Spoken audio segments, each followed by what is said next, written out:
Stand by to launch FanStream Sports. 3, 2, 1.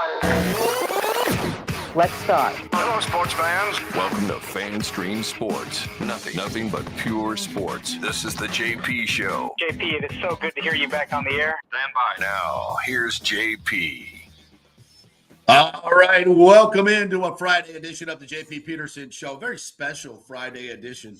All these shows are kind of special, though, don't you think? Don't you think? But this one more special than most. So good morning to you, IndyCar Tim, from our Dallas affiliate. How are you? I'm doing well. Big sports day. Big sports day for you here in a minute, JP.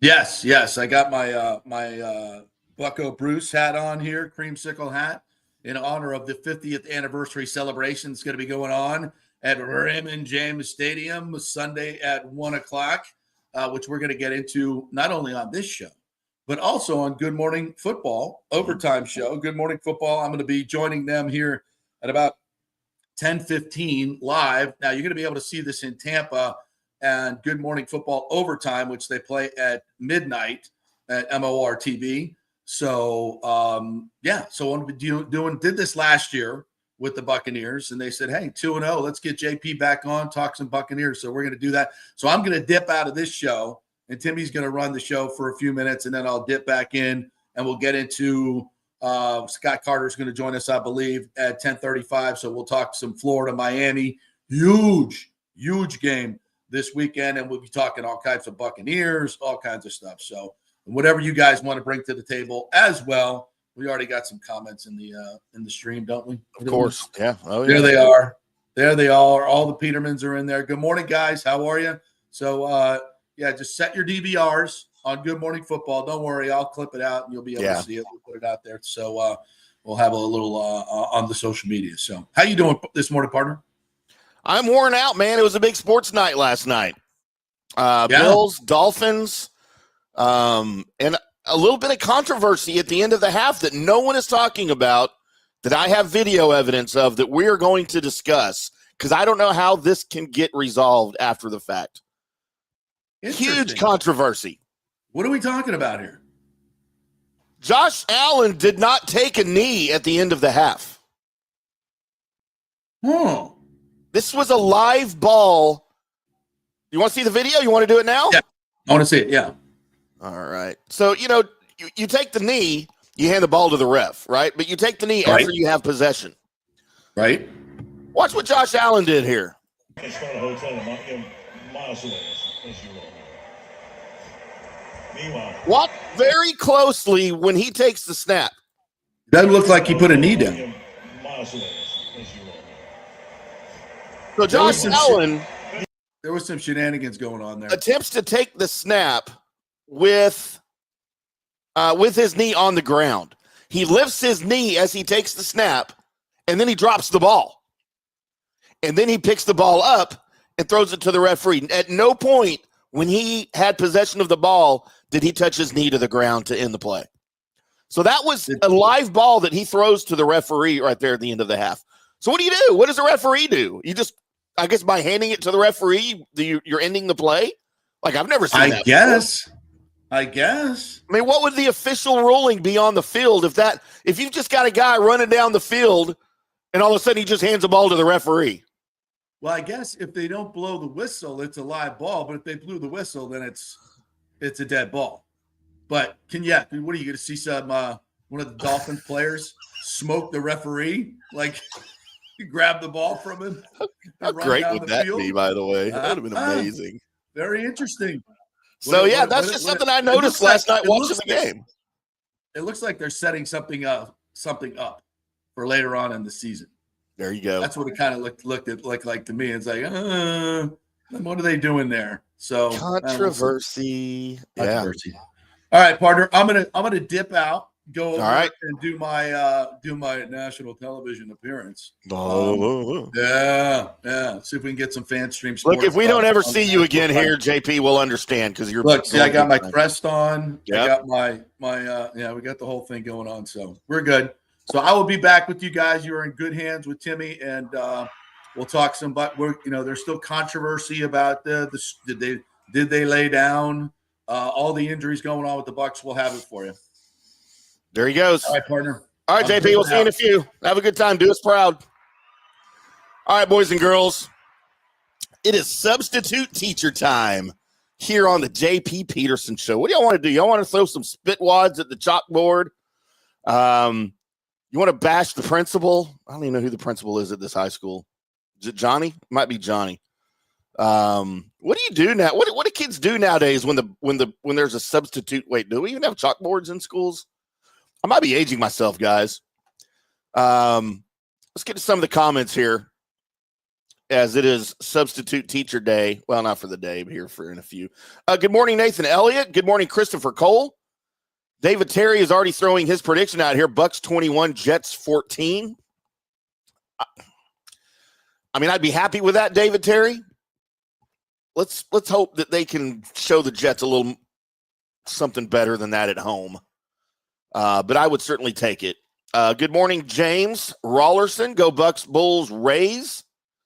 Good morning, Kenneth McClary. Good morning, Petermans. Hope everybody's having a fantastic Friday. Look, it's Friday. Is there anything other than JP's not having a fantastic Friday. I will tell you that right now. You want to take a dip into JP's morning this morning so far? So he recorded a Big O show for an hour before we went on the air. So we'll air that later today. You guys will get to see that over at fanstreamsports.com. By the way, check out our brand spanking shiny new website at fanstreamsports.com. So JP's got his FanStream Sports hoodie. By the way, those will be available at fanstreamsports.com in the merch store that we were probably going to launch next week.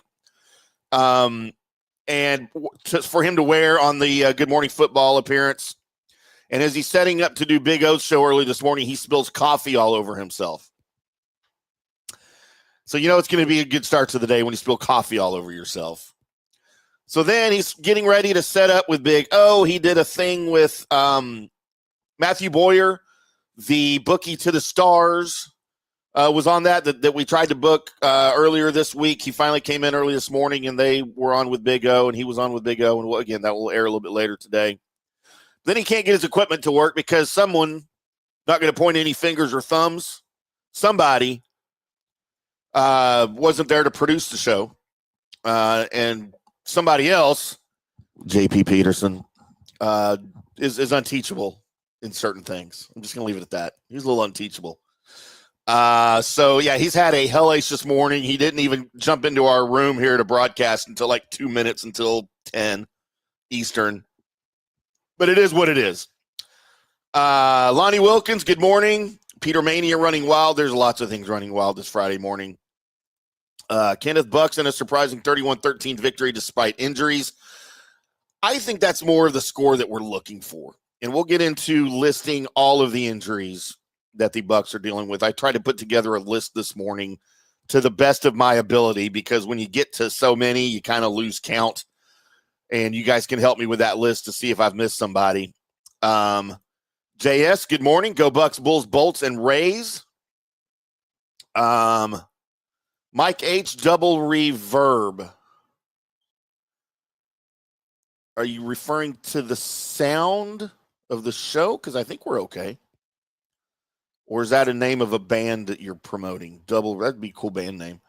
Kenneth was hit with his guess. His prediction, 31-13. Oh, wait, we already did that one. Sorry. Is Tim prepared to host this time? No.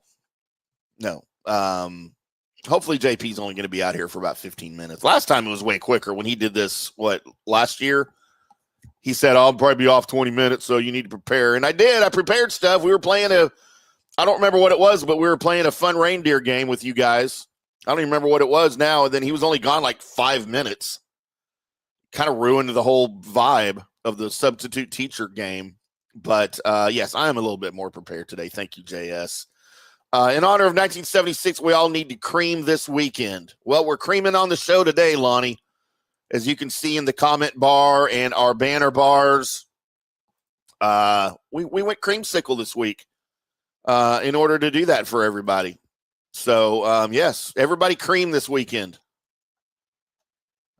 Might cream a couple times this weekend. Hopefully things go well. Let's see. Harvey Riles, good morning to you.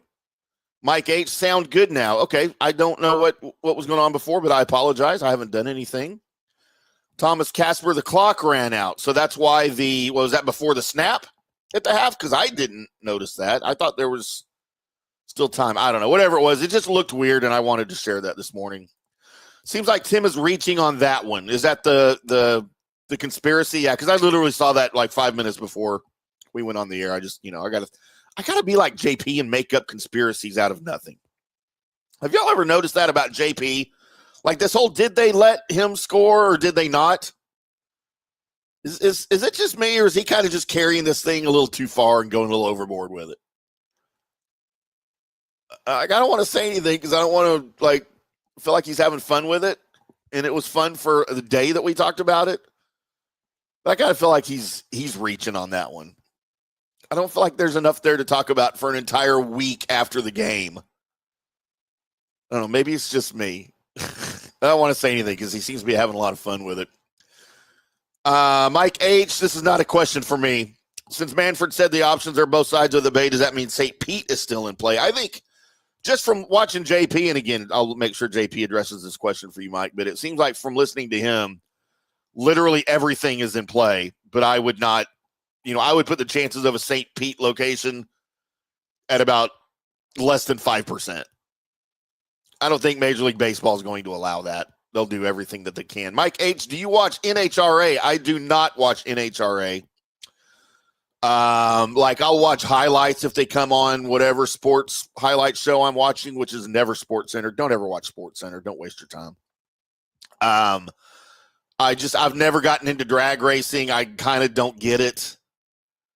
I got nothing against it. It's like soccer to me. I don't understand it. I don't understand the appeal. I don't understand. And I've been to some drag races before. We've got a badass drag strip down here in Kennedale, south of Dallas, Fort Worth, that I've been to a couple of times when I was younger, going out with some friends. It's loud as hell, I'll tell you that. Way louder than a NASCAR race or an IndyCar race or a Formula One race. But, yeah, I mean, you kind of wait 15, 20 minutes in between races, and then the races last 4 seconds. I'm sure it's cool. I just don't get it. I did see, and I don't know if this is where you're going, Mike. I did see, yeah, there you go. Did you see the wreck with Tony Stewart in a soft fuel car? I did see that. I saw the highlights of that. And I know that Tony Stewart was either supposed to be or already did race his wife. Is that the race that they were in? I don't know. I just saw the headline of that. And look, to be honest with you, I don't wish harm on Tony Stewart. I've just never been a Tony Stewart fan. He's one of the people in auto racing that just rubbed me the wrong way. He was crowned the poster boy of IRL, and because of the fact that I hated IRL, I kind of hated Tony Stewart, and then he jumped ship and went to NASCAR. I've just never, and I just think he's a punk. Maybe he's a cool guy. I don't know. When he was younger, he was a flat out punk. I did meet him a couple of times, and he was just a punk. So yeah, he does nothing for me. I hope he's okay though. I certainly hope he's okay. Good morning, Sergio Biltras. Lonnie Wilkins, the final weekend of the Steinbrenner Field era for now. Yeah, we'll see how that plays out. I think even if they think they finish repairing the trop, and again, this is just me. I don't have any inside information like JP. I think once they get to a point where they think they're done and they start having building inspections done and things like that, I think that they're going to find out there's probably a lot more they need to do. That's just my experience in construction. You got your punch list, right? They're going to walk through the trop with their little blue tape, and they're going to go put tape here. They're going to go tape here. They're going to climb and inspect the roof, and they're going to put tape up here. They're going to put little tape dots over here. Then they're going to go through the dugouts and the clubhouse. They're going to put tape over here. So you got to go through the punch list even when you think you're ready to sell or you're ready to occupy the structure. You got to go through that punch list. I think that punch list is going to be long and distinguished, much like my Johnson. Sergio, is JP checking his balls? I hope that he did a ball inspection before he goes on Good Morning Football overtime. Was the sports, Mike H., sports bookie king on the Biff? I don't know what that means, but Matthew Boyer will be on later with the Big O Show here on FanStream Sports that they recorded early this morning So I'm sure JP threw him a bunch of softballs, asking him questions. I would have asked him questions about jail as he's headed to prison for a little less than a year. That would have been all my questions, but I'm sure JP asked him pertinent and valid questions. Mike H., does JP get paid for his appearance on Good Morning Football? No, he does not. I don't know that any of the guests get paid for their appearances on Good Morning Football. And I'll tell you this about Good Morning Football, because you guys have heard me discuss Good Morning Football. That used to be by far my absolute favorite show in the mornings. Like, absolute favorite. No, there was no close second place. I watched Good Morning Football religiously going back to the Kay Allen days. When Kay Allen left NFL Network to do her own thing, I was like, ugh. And then they replaced her. And I was okay with that, with Jamie Erdahl. I love Jamie. I liked the cast that they had when they shut down operations for almost a year and moved to, L.A.? Because you had Jamie, you had Peter Schrager, you had Kyle Brandt, and then you had the dude I can never remember from the cornerback from the Patriots. Crap, I can't remember his name. But I think he's over on NFL Network now. And then you replaced him with Akbar Bajabi-Amila, who I was never a fan of. And now they've shifted the lineup again. Peter Schrager's gone over to ESPN. And now you've got Jamie Erdahl, Manti Te'o, who's okay. Who's not bad on the air. He's kind of the comic relief, and that's probably where he belongs. You still have the great Kyle Brandt. And then you have some other dude. I don't know who their token black guy is that they keep replacing. I don't know who he is. He's an ex-player, but I don't know who he is. I don't watch it much. I have it on right now because I didn't know if JP was going to be on the live one or if he was going to be on tonight. But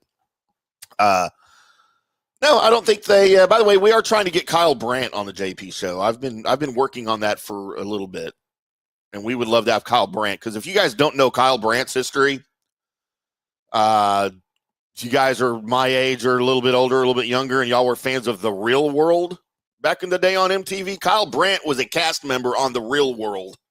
I never watched it, but he's got quite an acting history that I wanted to discuss. Had nothing to do with sports, why I wanted him on the air. But anyway, we'll see if we can do that. Nathan Elliott. Hello, Tim. Hello, Texas Man Ham. He likes to call me Texas Man. I'll take it, even though I'm from Louisiana and I claim Canada is my home. I'll take the Texas Man. Yeah, John, I agree. JP's kind of reaching with all that stuff, isn't he? Yeah, I think so too. But we won't tell him that. Tim Waterspoon. He's beating a dead horse. Yes. Mike, it's called 3,000 horsepower. I know. I get it. With NHRA, I get that part of it. I mean, I get the toxic masculinity that comes along with it. I'm an IndyCar guy, obviously, in case you couldn't tell. In Formula One and occasionally the NASCAR. I like the NASCAR on the super speedways and on the road courses. That's just how I feel. Mike H., is there a storm heading to St. Pete area this weekend?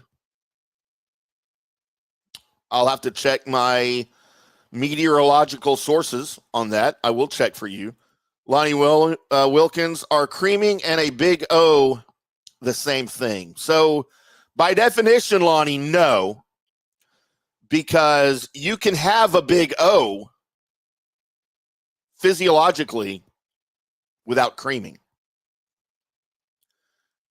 I don't know that anybody thought this is what we were going to be discussing, but especially women. I know women can do this, and I'm pretty sure men can do this, but I think it's a bigger thing for women to have the big O without the creamery.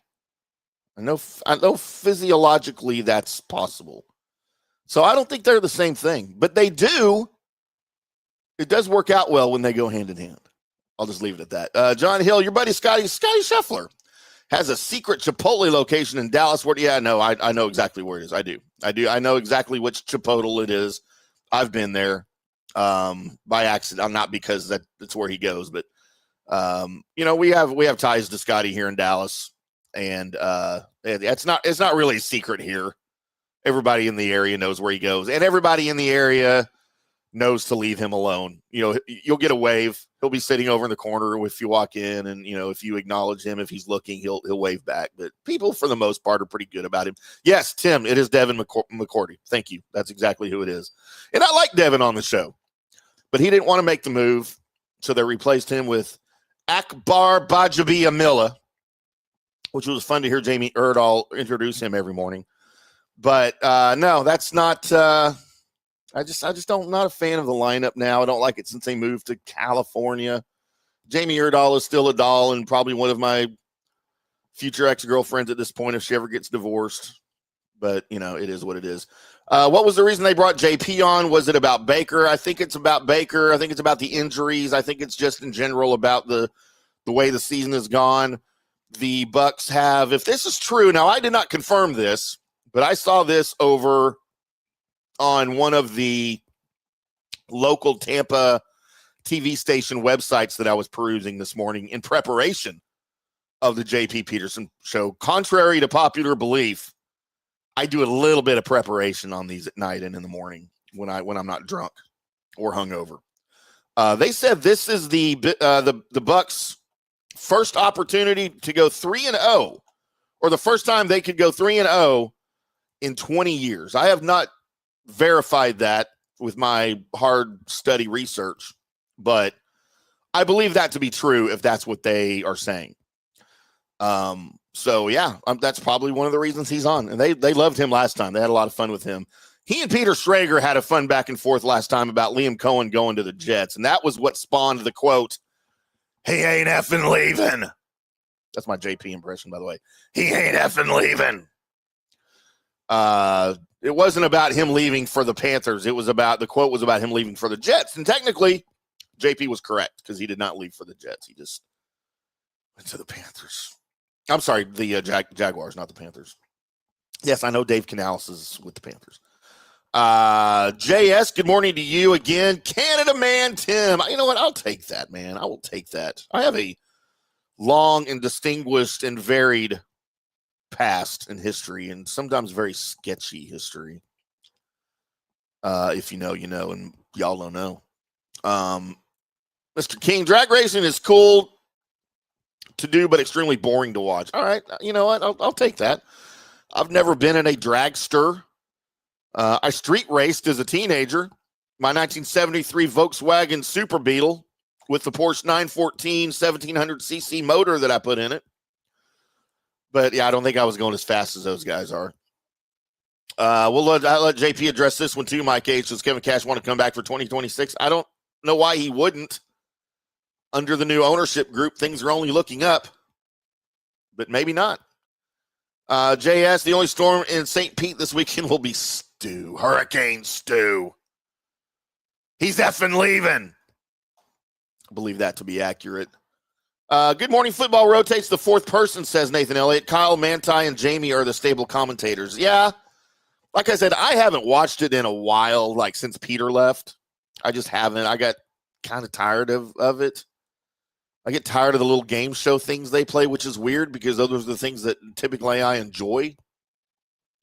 I think I got a little butthurt because one of the producers who promised to help me out booking guests from that show hasn't called me back yet. So I think in my mind I was boycotting the show somehow. And, you know, kind of throwing a little temper tantrum because he still hasn't called me back. I'm going to get him fired. Actually, it's a her. I'm going to get her fired.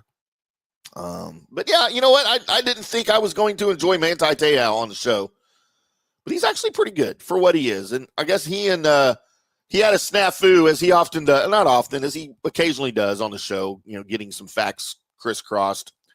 As Kyle Brandt said this morning, getting his wires crossed, and Kyle Brandt usually doesn't let someone live that down very quietly. It's one of the things I like about Kyle. Mike H., you looked half drunk on that golf show you had the other evening. So pulling back the curtain on the golf show, Mike. Why do we have that on still? No, I was not half drunk. I was all the way drunk, sir. Let's get it right. Let's see. And that's typically the thing on the golf show. I'm usually at least half drunk. Again, if you didn't see the walkthrough of the Dallas studio last Friday, go back and check it out near the end of the show, as I did a walkthrough with our Jaeger machine, our kegerator, our stack of Tom's Town vodkas and bourbons and gins there in the studio. I don't have water to drink. I don't have sodas to drink. If I'm thirsty, it's going to have alcohol in it. And I spend pretty much all day, every day at the studio these days. So yeah, you guess what kind of condition I'm in most of the day. Nathan Elliott, the game on Sunday could be the first time the Bucs win in the all-white 76 throwback uniform. Yes, that is a fact, and that's kind of why we're going with the color scheme we have here on the screen, the orange and the white. And I'm picking a win. I love those uniforms. I never cared for the Oilers, Columbia Blues, but I always liked the creamsicle of the Bucs when they were new back in the day, for sure. Thanks for the Gruden breakdown, Timmy, of a big O versus a cream. Hey, I'm not good for a lot of things, but I will break down things like that for you. I will. I mean, I did go to A&M. I didn't finish. That's what she said. CJ Rhodes, fuck Stu. I mean, can we all throw a little bit of that? F-U, F-U, F-U, and F-U. Thank you, JP. I believe JP agrees with you, CJ Rhodes. Welcome to the show. Good morning to you.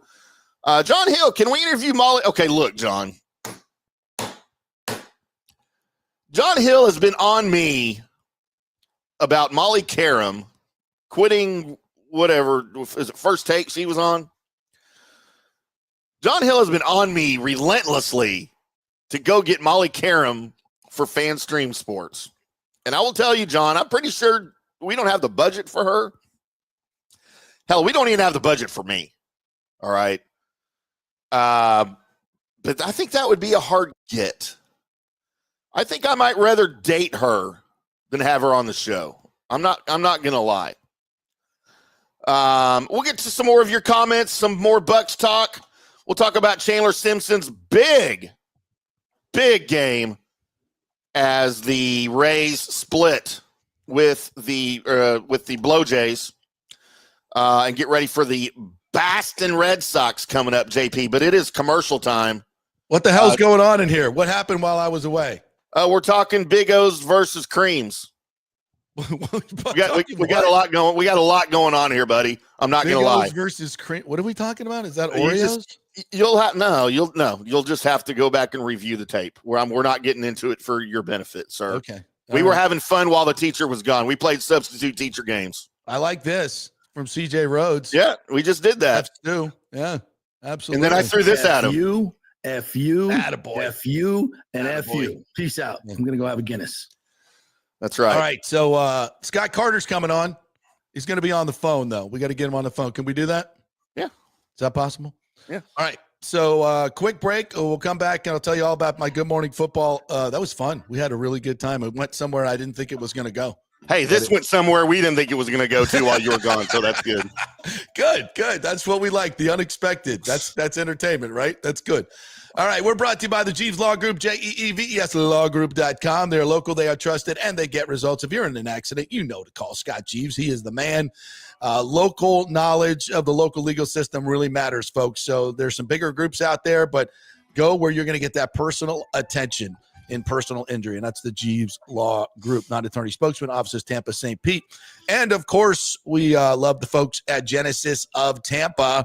If you're looking for a new car or a used car, it's a new dealership right off of Nebraska and Bears. Go find it and go drive these incredible cars. The technology, the luxury, the price is absolutely insane. GenesisofTampa.com. Back in 3. Stay with us. Experience the art of driving at Genesis of Tampa, where luxury meets innovation and every detail is crafted for you. From the bold G70 to the refined GV80, Genesis delivers power, elegance, and technology years ahead of its time. Book service online, and our Genesis Experience advisors will pick you up and drop off your vehicle. If available, you can enjoy a courtesy car while yours gets a complimentary interior vacuum plus a generous offer for your trade. Every new Genesis comes with the Miracle Advantage Plan, 10 years or 250,000 miles of powertrain warranty and 4 years of complimentary maintenance. Visit us at 801 East Bears Avenue or online at genesisoftampa.com. Genesis of Tampa, luxury redefined. Italiano Insurance would like to congratulate the Bucs on their 50th anniversary season. And you know what? We've been here for every season and then some, over 60 years in business. We've seen some smart coaches with great game plans, but if you don't have flood insurance or business insurance, that's a terrible game plan. That could ruin you financially. You don't want to take that L. So call 813-877-7799 and let their friendly agents quarterback your insurance and save you big money. Italiano also sponsors our FSU report every week, so go Noles. 813-877-7799 or go to italianoinsurance.com.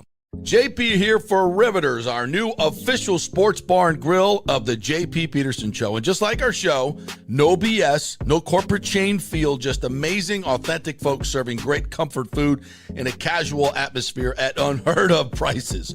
Riveters is located just south of Raymond James and Steinbrenner Field on Dale Mabry, walking distance to the park. So free parking, great place for pregame and postgame. Let's talk about fresh food. Nothing is frozen. Burgers, wings, prime rib, roasted fresh daily, never frozen. That makes a huge difference. The mahi, the salmon, also super fresh. All our sauces are original recipes made in-house. Our Warhawk chili and fully loaded potato soup is made fresh in-house. It's the best food anywhere, served by people who actually care. Riveters on Dale Mabry, just north of 275, just south of where the Bucs and Rays play. We'll see you there. Are you looking to renovate your home, rebuild after the hurricanes, or build your dream home from scratch? Well, let me tell you about my friend Jason Fawcett and On-Site Construction. They have over 1,450 satisfied clients, 25 years of experience, over 500 designs, and a talented team of over 40 construction professionals. They believe building something exceptional begins by truly focusing on all the details, even the smallest ones. We understand that construction can be a daunting process, and we're here to make it as smooth and stress-free as possible. Quality is non-negotiable at On-Site Construction. We use the finest materials, employ the most skilled tradespeople, and adhere to the highest industry standards to deliver a product we're proud of and that you're going to love. Our project management is meticulous with a focus on completing projects on time and on budget. Your happiness is our primary driver. So give us a call at 813-579-5789 or check out our incredible website at onsiteconstructionfl.com.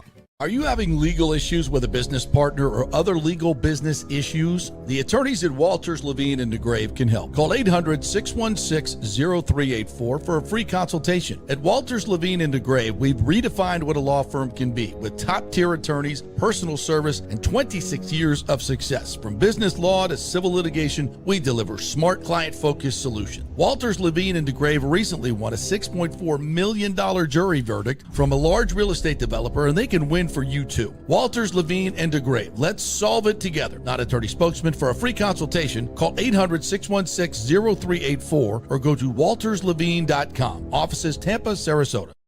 Let's go. Right now, back to the show on FanStream Sports. All right, welcome back to the JP Peterson Show here as we roll on this Football Friday with our creamsicle Bucco Bruce hat. Can't wait for that big game coming up. And we are brought to you by the great folks at Riveters. If you are looking for a place to pregame, why not stop at Riveters? In fact, you can even park there and walk to Raymond James Stadium or take an Uber, whatever you like. RivetersTampa.com is where you go. And it is a beautiful place. It's got a little indoor-outdoor thing going on. Great staff there. Love the ladies that work there are absolutely fantastic. And the food is unbelievable. It is so good. Everybody raves about the food. So go get you a little brunch at Riveters before the Bucs game and tell them JP sent you. How about that? All right. We got Scotty on? We do. The great Scott Carter from FloridaGators.com is headed down to Miami. Be safe, my friend, as the Gators take on the 4th-ranked Hurricanes. How are you, Scotty? Hey, good morning, JP. Doing well. I'm heading down to Miami to see what the Gators can do. It's a different context now. I always looked at this game before the season as the game like a must-win game for the Gators if they were serious about being a college football playoff contender. Now it's a must-win game for a lot of different reasons, as you guys know. Still a big game, but a little different take than maybe a month ago. Yeah, I think it's a very interesting juxtaposition here for Billy Napier, because everybody thinks that Miami's just going to wipe the floor with Gators. I don't think that.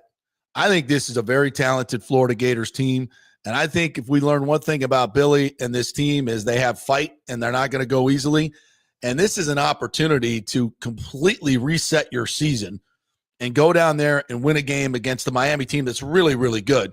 But these Florida players, they all played high school football together. They're not going to be intimidated by Miami, and they look at this as a great opportunity, and they're a talented bunch.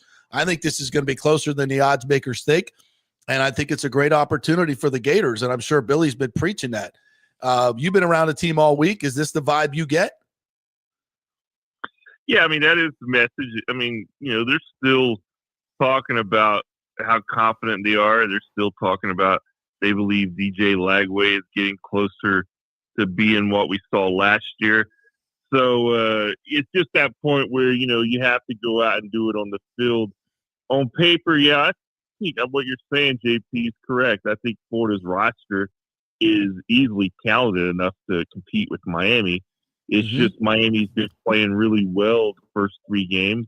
And, of course, Florida has not played well, especially the last 2 games. And, you got the common opponent, USF, who came up to the Swamp and upset Florida and then went down to Miami last week and kind of got thumped. So, they have a kind of something to compare each other with. So I think that's a lot of why seeing Miami favored so heavily. But, yeah, I'm like you. I won't be surprised if it's a close game, almost like last week.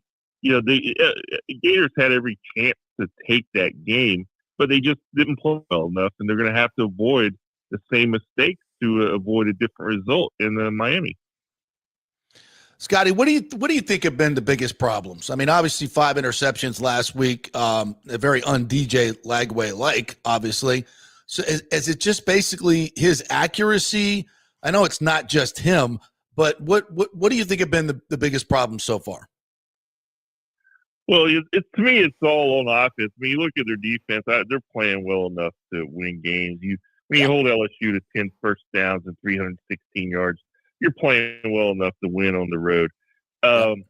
It's a multitude of factors, JP. I mean, you look at the offensive line, which going into the season was considered a strength. They've had a lot of penalties, whether it's holding or false starts that disrupt things. But of course, we're all gonna, you're gonna look at the quarterback first, and everyone is with DJ. We knew that going into the season there was going to be concerns there. Anytime you really are unable to throw the ball or play 11 on 11 until a few days before camp starts, that raises concerns. Yep. And I think we've seen the rust.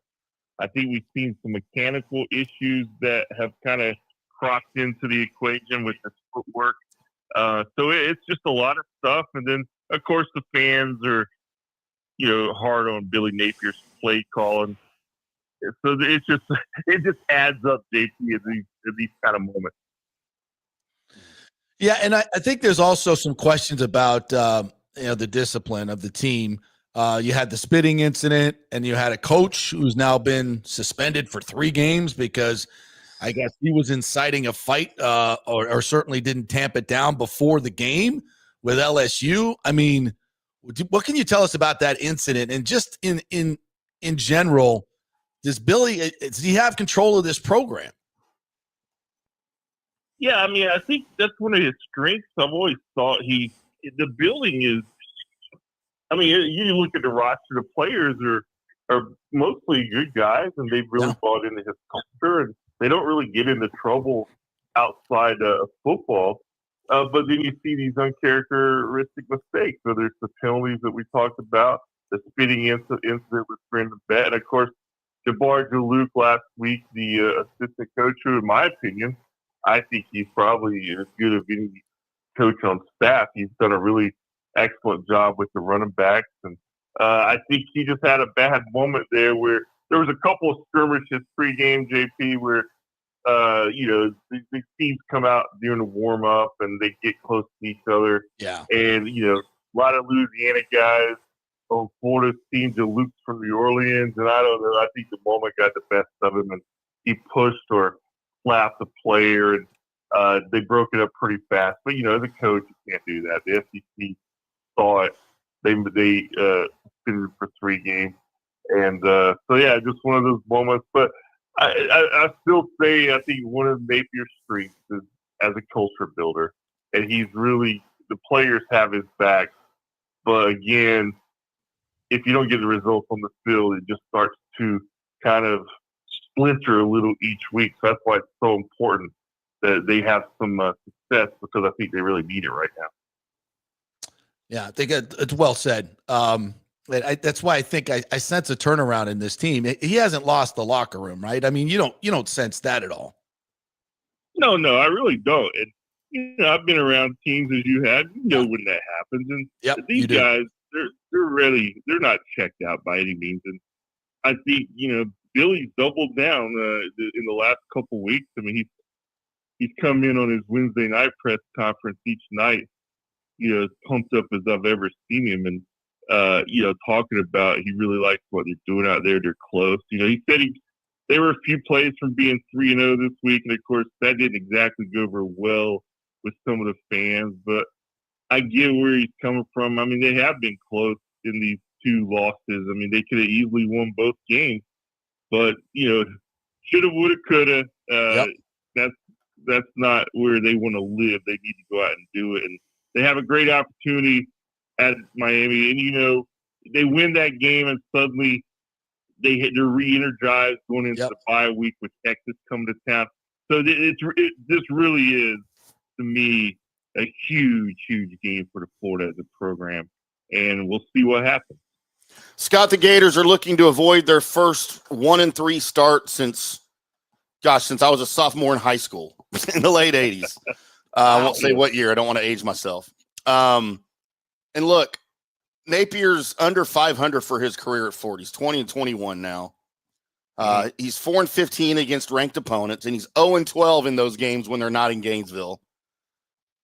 Look, I know with a loss, it'll be 2 top 5 teams you've lost to, and a lot of programs would excuse that. But this is Florida.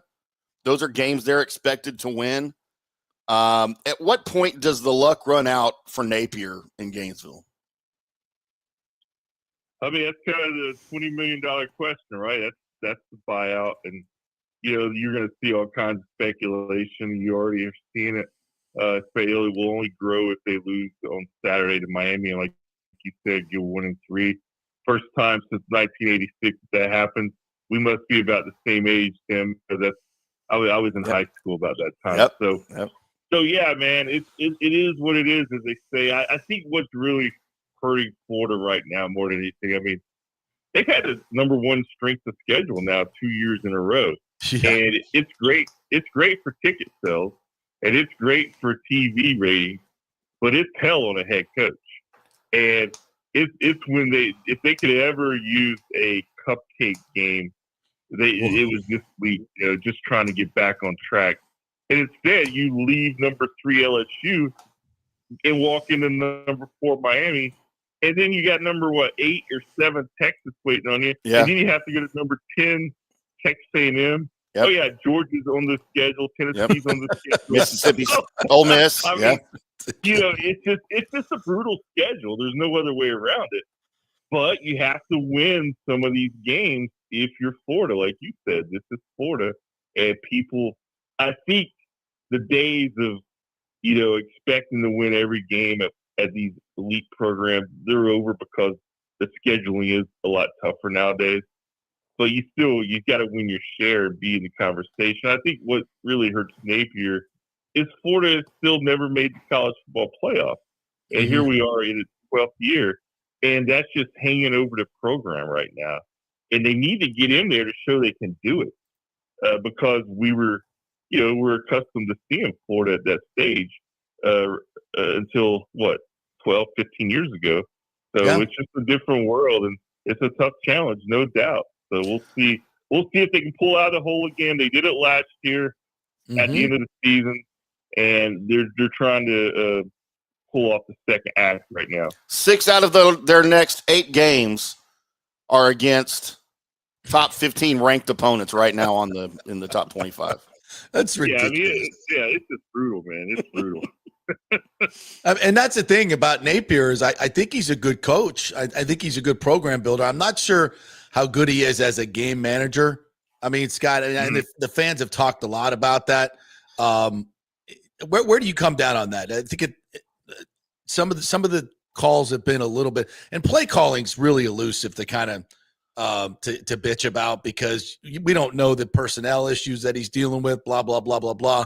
So where do you come down on the game manager, Billy Napier? Well, I mean, there's no doubt that I'll start with, the positive here. I do think Billy Napier's a good coach. He's done a really good job of rebuilding the program. And not only rebuilding it, but building it in a way that it's never been before with some internal stuff. And I'm around the players, the coaches, and these guys are generally good guys. They're good players. But, the opposite side of that is when you don't do it on Saturday, all that stuff gets overshadowed. And I think he's been his own worst enemy probably at some times. And, I'm not an armchair quarterback either. I mean, Billy Napier knows more football than I'll ever know. So I'm not going to break down his play column. But I think when you look at the clock management issues, I mean, it's hard to ignore the end of the USF game when they threw on first down incomplete. Only took 27 stuff. There was the Arkansas game a couple of years ago. So there's been these games where you almost felt like, okay, they just got to run out the clock, and it didn't happen. And those losses are the ones that sting with the coach more than any other. I think. Right. I think fans can, if you lose a game and you just get outscored, you turn the ball over a lot, and the other team dominates, they can live with those. I think the ones that hurt coaches the most are ones where the fan base thinks, man, we had that game. What were we doing? Yeah. And I think that's just what has hurt Billy a little bit, Yeah, I agree. Scott Carter joining us at Gator Scott on the Twitter machine, the X machine. This is the Jeeves Law Group Gator Report. So let's spin this back to the positive.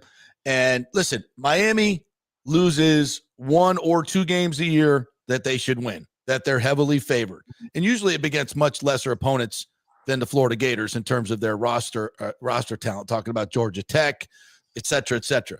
So how do the Gators win this game? Give me a scenario of how they, play a little good defense, score enough points on offense, get turnovers maybe. How do you see the scenario that the Gators win this game?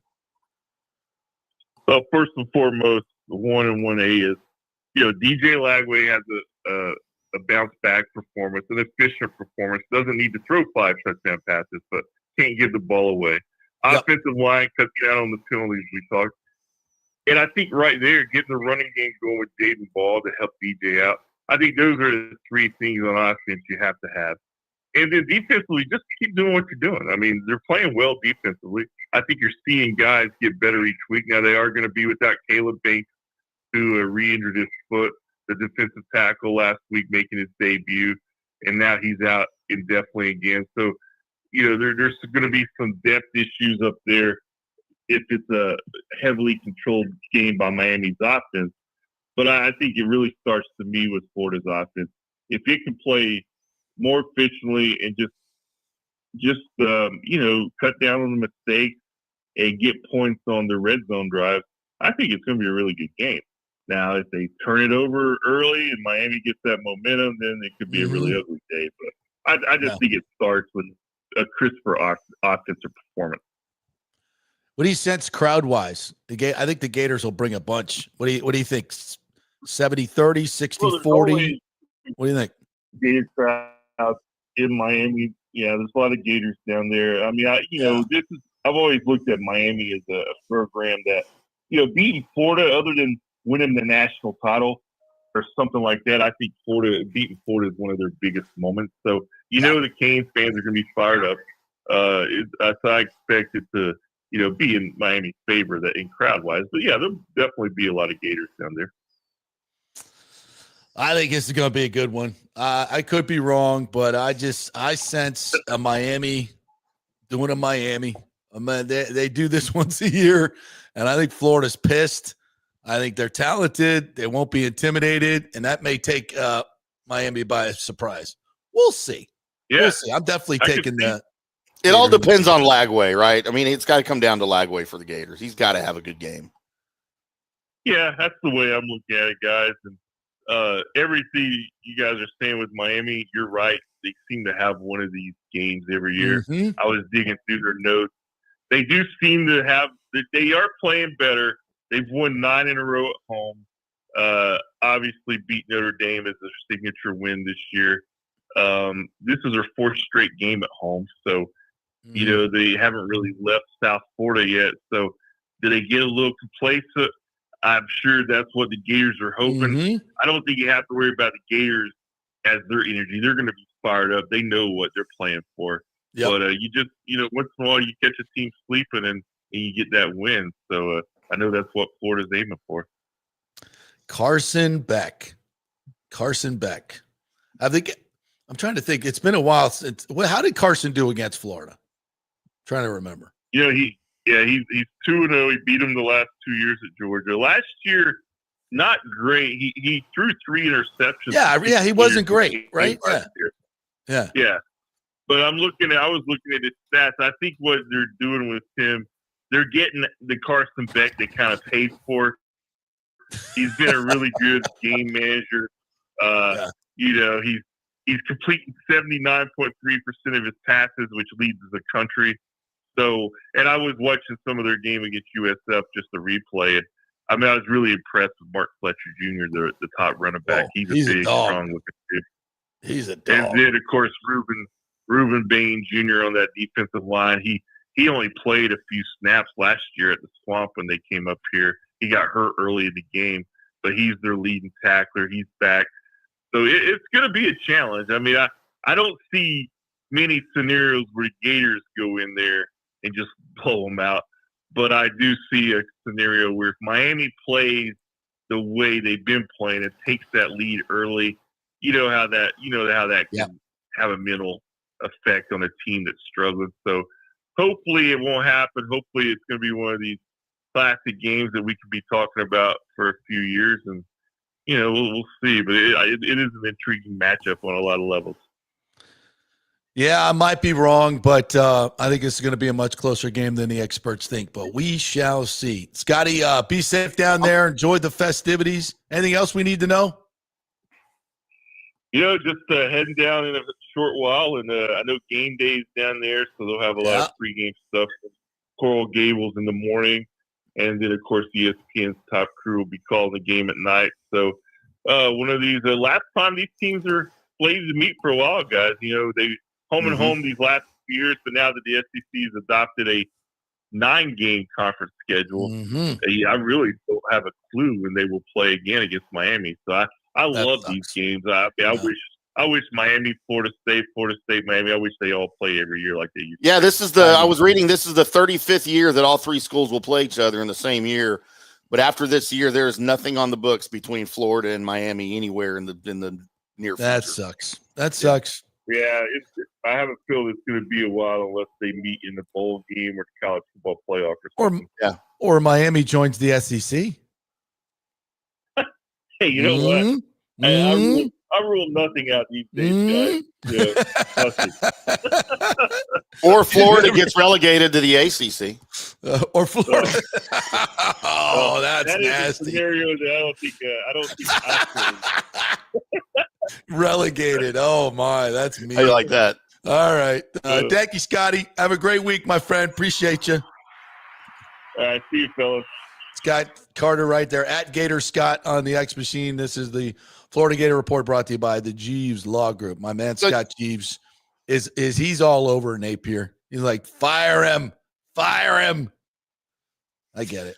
So, we're going through the same thing here in the DFW area with the scheduling things. The longtime Southwest Conference rivals, TCU and SMU. Of course, SMU and Dallas, TCU, and they're 19 miles apart. They got to play. They played each other pretty much every year since 1896. After this year, and they play this week, after this year, nothing. It's There's nothing on the books. It's so stupid, Tim. The iron skillet game, and there's no iron skillet game again. That's what we get. Conference realignment, changing the schedules. Stupid, though. Money. Why can't we have sanity? You want, but you're losing money.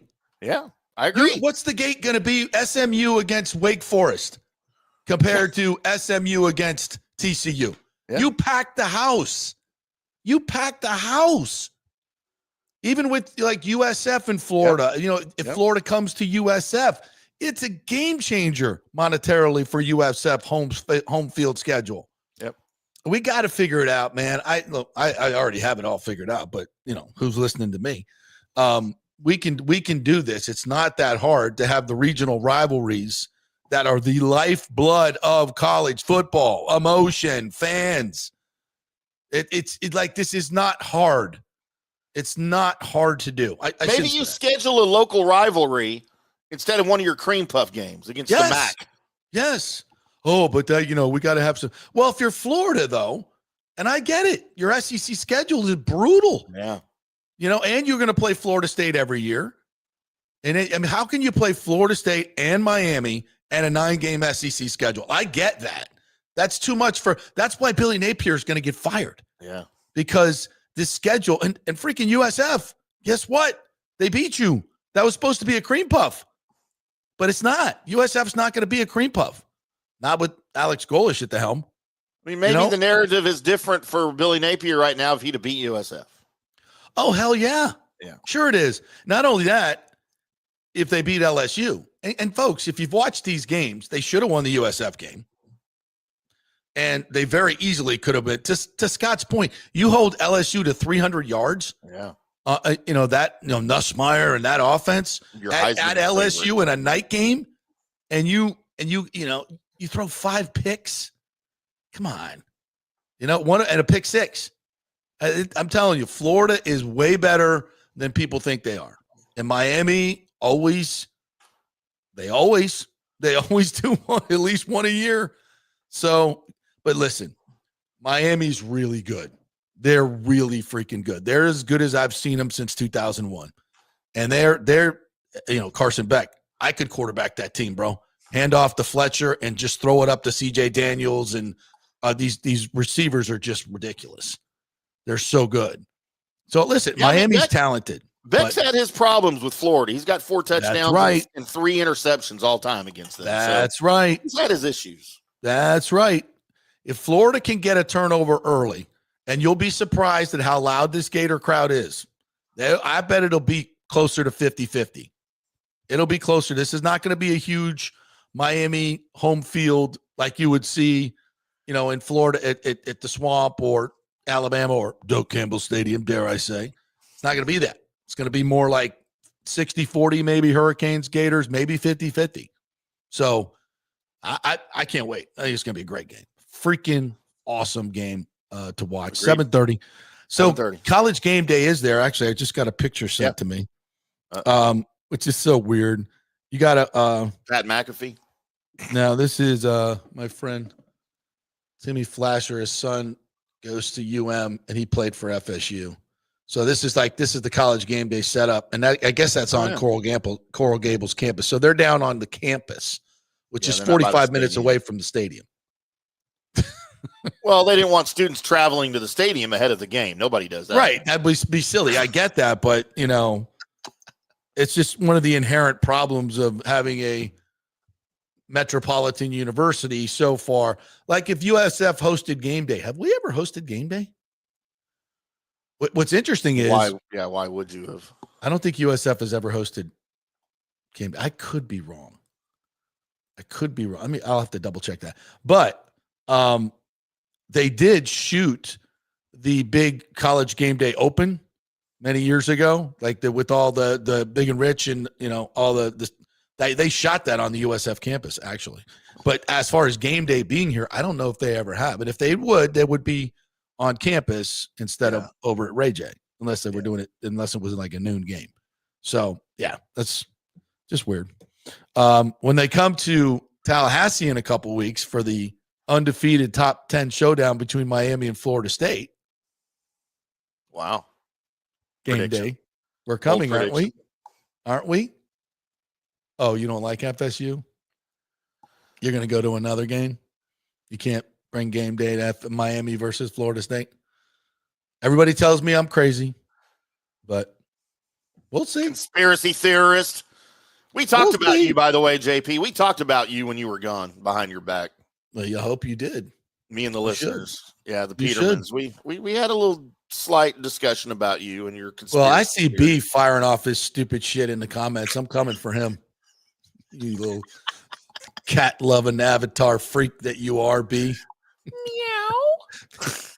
You pussy cat. Meow. All right, let's take a break and we're getting after it. We're getting after you guys in the comments. Oh, was St. Pete is the place for the stadium. Are we still talking about this? Are we still talking about this? How stupid are you people? I've had enough. I have had enough. I got numbers. You knuckleheads.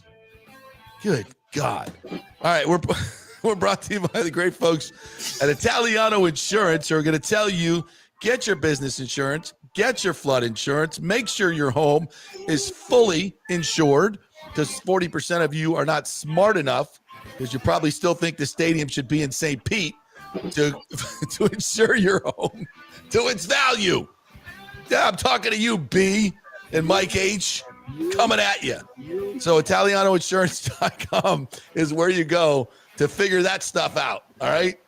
All right, back in 3.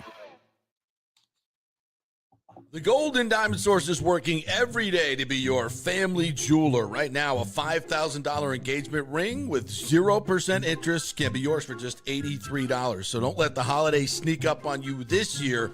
Now is the time to get ahead with their in-store layaway. Trade in your old jewelry for cash. Gold has never been higher. The Gold and Diamond Source is offering the highest ever trade-in values for your gold and diamond jewelry.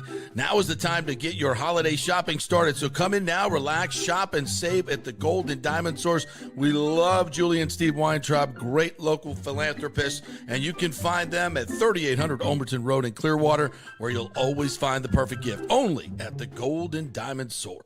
Welcome to Kingmakers, home of the JP Peterson Show studio and Tampa's premier business networking and social club for members only. By day, it's an exclusive, vibrant co-working space with a stylish conference room, focus rooms, a full production studio, and an in-house marketing team. And by night, Kingmakers transforms into a sports-centric social hub with a full sports bar, golf simulator, and exclusive events. For young entrepreneurs and seasoned professionals, it's the perfect place to work hard, play hard, and make big moves in Midtown Tampa. Close the deal, celebrate the win. Only at Kingmakers. Become a member today at kingmakerstampa.com. Your business, your club. JP here for the Jeeves Law Group and my man Scott Jeeves, who lives right here and has long been a highly respected member of our community. He's a proud sponsor of the Tampa Riverwalk. Jeeves Law Group is also a proud sponsor of our Grand Central District in St. Pete and has neighborhood events throughout the year. He has an office on Central Avenue in St. Pete and one on South Howard in Tampa. You can't get more local than that. So when you need an attorney, you're going to hire some huge firm that advertises all over the state or the one that supports your favorite sports show. It's the Jeeves Law Group. We're local, we're trusted, and we get results. For personal injury and personal attention, call us for a free case evaluation. That's 8889-JEEVES. That's 8889-JEEVES. With this record heat in Tampa Bay, you better have your AC unit running at peak efficiency. Third Generation Plumbing installs the best American standard AC units. Our split systems offer the highest efficiency available while reducing energy bills and maximizing comfort. That's why Third Generation Plumbing trusts American standard air conditioning, built to last, made to perform. Whether it's a new install or an emergency repair, our family-owned team brings 3 generations of trusted service to your home, now with the unmatched reliability of American Standard. Plumbing or cooling, we've got Tampa covered. Call Third Generation Plumbing today, 813-961-8024, or go to thirdgenerationplumbing.com. And we also do AC. Ciao, Paolo Tini here, owner of Caffè Paradiso, voted number 3 People's Choice Award on Open Table. I want to thank all our loyal family of customers that have been enjoying our great traditional Italian dishes we make from scratch every day. It's a great family story we're proud of. Our family moved from Rimini, Italy in 1984. My dad, Caesar, started Donatello, and that's where I got the start in the restaurant business. I started Caffè Paradiso on South McDill in 1995, and we've been there ever since. From our traditional ossobuco, a veal slow roast for 4 hours, to our daily fresh catch, the Gruppo Paradiso, with a piccata sauce and lobster claw meat, homemade pasta like lasagna, farfalle salchicha, which is a bow tie pasta homemade with fresh sausage. Hold on a minute, JP's favorite. I love it. So come and have a glass of wine with me on South McDill. Get a reservation on Open Table and see all our 5-star reviews. Ciao, see you soon at Paradiso. Let's go. Right now. Back to the show on FanStream Sports. Hey, welcome back to the JP Peterson Show, brought to you by Bay Area Modern Medical Center, BAMMC.com. Chris Lugo, my concierge doctor. Do you have a concierge doctor? You should, because modern medicine, insurance these days, you get 15 minutes with your primary care physician, whose main job is to get you out so they can get 75,000 other people in. They don't really care about your health, folks. Get someone who actually cares about your health, is going to spend lots of time with you, figuring out what's in your blood work, what's going on with your diet, what's going on with your workout. All those things direct your health and help make those health decisions along with your insurance. It's concierge medicine. It's the new wave, and you should be doing it. BAMMC.com is the website. Go there, get your free consultation with Chris Lugo, and you'll find out what I found out. You need somebody as your health advocate in this day and age. BAMMC.com. All right. You want me, should we go after these knuckleheads? Yeah, just don't scroll too far up the comments like from when you were gone. It's probably a good idea. Which is where I'm going right now. As you very well know, tell somebody not to do something. Yeah. That's the best way to get them to do it. Yeah. Yes. It's a new trend in advertising, by the way. You notice that? Yeah, tell people to not do something. Yeah, right? I'm like, oh, are you manipulating me? Kenneth McClary says, good morning, Petermans. He gets it right. Hope everybody's having a fantastic Friday. We are now, because it's time to get after you people. Kenneth also says, Bucs 31, Jets 13. Despite injuries, Tampa Bay rises to the occasion. Dude, that ain't happening. Yeah, we covered all these while you were gone. Oh, you did? Oh, yeah, we went through all of these. But go ahead. Look, I want to throw up my favorite comment of the day here real quick while you were gone. From Sergio? No, from Lonnie. Thanks for the Gruden breakdown, Timmy, of a Big O versus a Crean. That sums up everything right there. What is that all about? Explain. I don't know that we'll probably get shut down if we talk about it again. So before he has our creaming and a Big O, the same thing. You guys, the Big O is Orestes Destrada. Don't get it twisted. We know that. We were talking about that. So somebody Why do you think we named the show that? So you people would do this and talk about it. Of course. Twice in quotes, too. Sergio says, is JP checking his balls? No, ball preparation. I asked about it, and I got shut down by the head coach because he just said, I don't care. Make the effing kick. He almost said, he almost dropped an F-bomb. Bowles, when I asked him. He's like, I don't care. Great. I don't care about new balls, preparation. I don't care about anything. Make the damn kick. So we asked. What else we got here? John Hill, good morning to you, my friend. Said your buddy Scotty Scheffler has a secret Chipotle location in Dallas where no one recognizes him, per Scotty. Do you know where it could be located in Dallas? Did you go over this? Yeah, we covered that. I know exactly where it is. And it's not that they don't recognize him. It's that everybody respects his privacy and leaves him alone. It's you get a wave, and he's very nice about it. But no, it's not a secret here where it is. Everybody here knows where it is. All right, so Nathan Elliott says GMFB rotates the fourth person. Kyle, Manti, and Jamie are the staple commenters. So I did my appearance this morning. It was really fun. We talked a little bit about Baker Mayfield and the injuries and Todd Bowles allowing them to score. They found that really interesting. And then Jamie was doing this like little Pop-A-Shot thing, or not Pop-A-Shot, but the little baby hoops, that they have. They're like 2 feet off the ground. She's got little, and they were talking about anyway. So she was kept shooting. She was a college D3 player, so she kept shooting. So I made some snarky comment about her lack of shooting and how I used to drop threes on Dion all the time at FSU intramural basketball. Of course, they love that. And so we went off on a little Coach Prime tangent, intramural basketball, which was a lot of fun. So if you watch, you'll see that, and I had a nice picture. Did you tell her Dion at FSU with his so Jamie, I said, "What's up?" And is she divorced yet? Yeah, she's cute. She's really cute. She's just really cool too, right? Like she's got is. the personality to go with the looks. T. Knowles is back in here this morning. Says, morning, I feel with the O-line problems, maybe just run the damn ball all day and wear out the Jets defense in Florida 1 o'clock heat. I don't think Quinnen Williams is going to be down with that. This Jets defense, Sauce, Quinnen, they're I know they haven't been great this year so far, but this game scares me, man. This is a classic trap game. Got the Eagles coming up next week. The entire offensive line is shuffled. Nobody's in their right space. So if you can't run the football, all right, okay, let's throw it. Well, Baker's getting killed back there because we can't pass block. And Aaron Glenn's going to send the freaking – you don't think he's going to send the house all day long against this offensive line with every exotic blitz he could possibly come up with? I hate to be Debbie Downer here, but, we got all the pomp and circumstance, and that's why Bowles is downplaying it this week. He was asked about it. He's like, I don't care. We got to win the game. We got to get to 3-0. Baker didn't want any part of it. Nobody wants to talk about it, and they should. I don't want them talking about that. That's for the fans. That's for all us to talk about. I don't want the players talking about it. Every time we ask them about the uniforms, like, whatever. We're going to go to 3-0. Good. Boom. Focus. Because that's what happened last year against Denver. They came in here 0-2. Bo Nix couldn't hit the broadside of a barn, and the Broncos are awful, blah, blah, blah. 26-7. Ass whooping.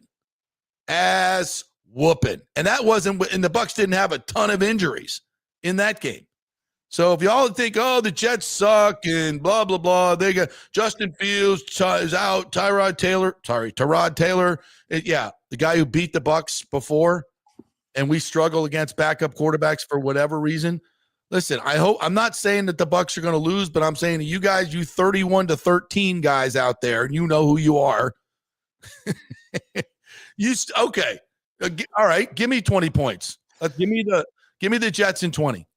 Who's got 2 thumbs and thinks the Bucs win by 20? This guy. All right. What are we betting? I'll take 15. Well, I mean, that's still a win. Yeah. But I don't consider that a blowout by 2 touchdowns. We win by 1, I'll be thrilled. All right. I mean, I will too. I'm just saying, don't give the Jets too much credit. That's all I'm saying. Tino's speaking of this Molly person. Who's Molly? Molly Karam. So John. Oh, yeah. John Hill has been all over me since Molly Karam quit First Take, saying, "Why can't we go get her for fan streams? She'd be a great addition." And I said something about she's probably out of our budget. And then somebody said, "Well, she might blow our operating budget, but we'd get great ratings." And you're not wrong. I'm just glad if she joins the company. I'm glad we don't have a policy about dating people within the company. Christopher Cole, what channel time is the interview going to be on TV? It will be on GMFB Overtime, which will be at midnight on MOR TV today. So the live one already played, but that's not viewable here in Tampa. It's viewable on the NFL Network if you have that. It was at 10:15. But, of course, I will get a link, and I will put it up all over social media. Were you on the live show? What's that? Were you on the live show? Yeah. Mm-hmm. I have it on. I didn't. Well, I wasn't. I was kind of paying attention to our show, not really. Well, yeah, I appreciate that. Yeah, thank you. Yeah, I think it was on the live show. Well, about to find out because I'm rewinding.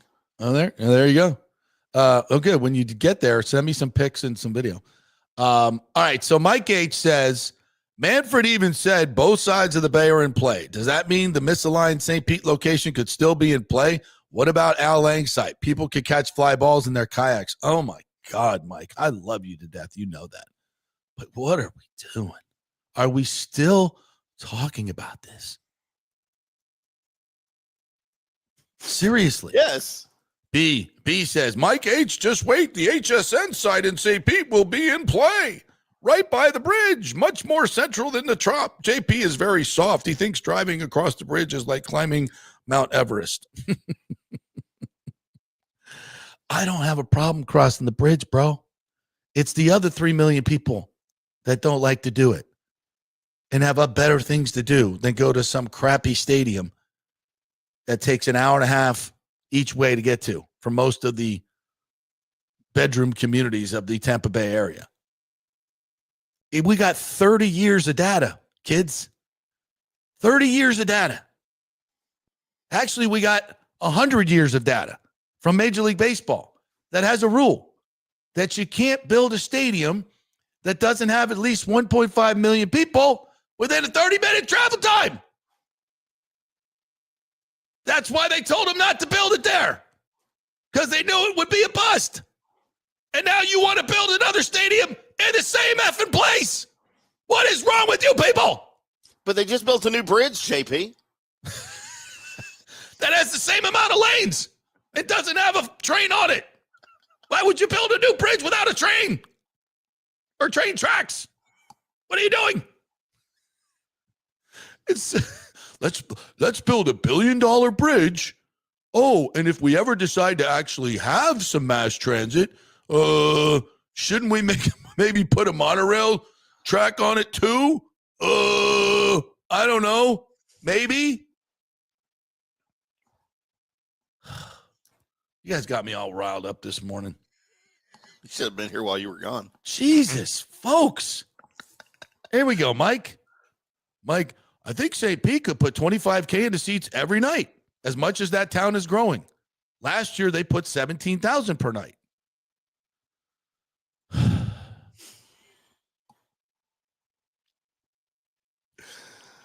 Woo!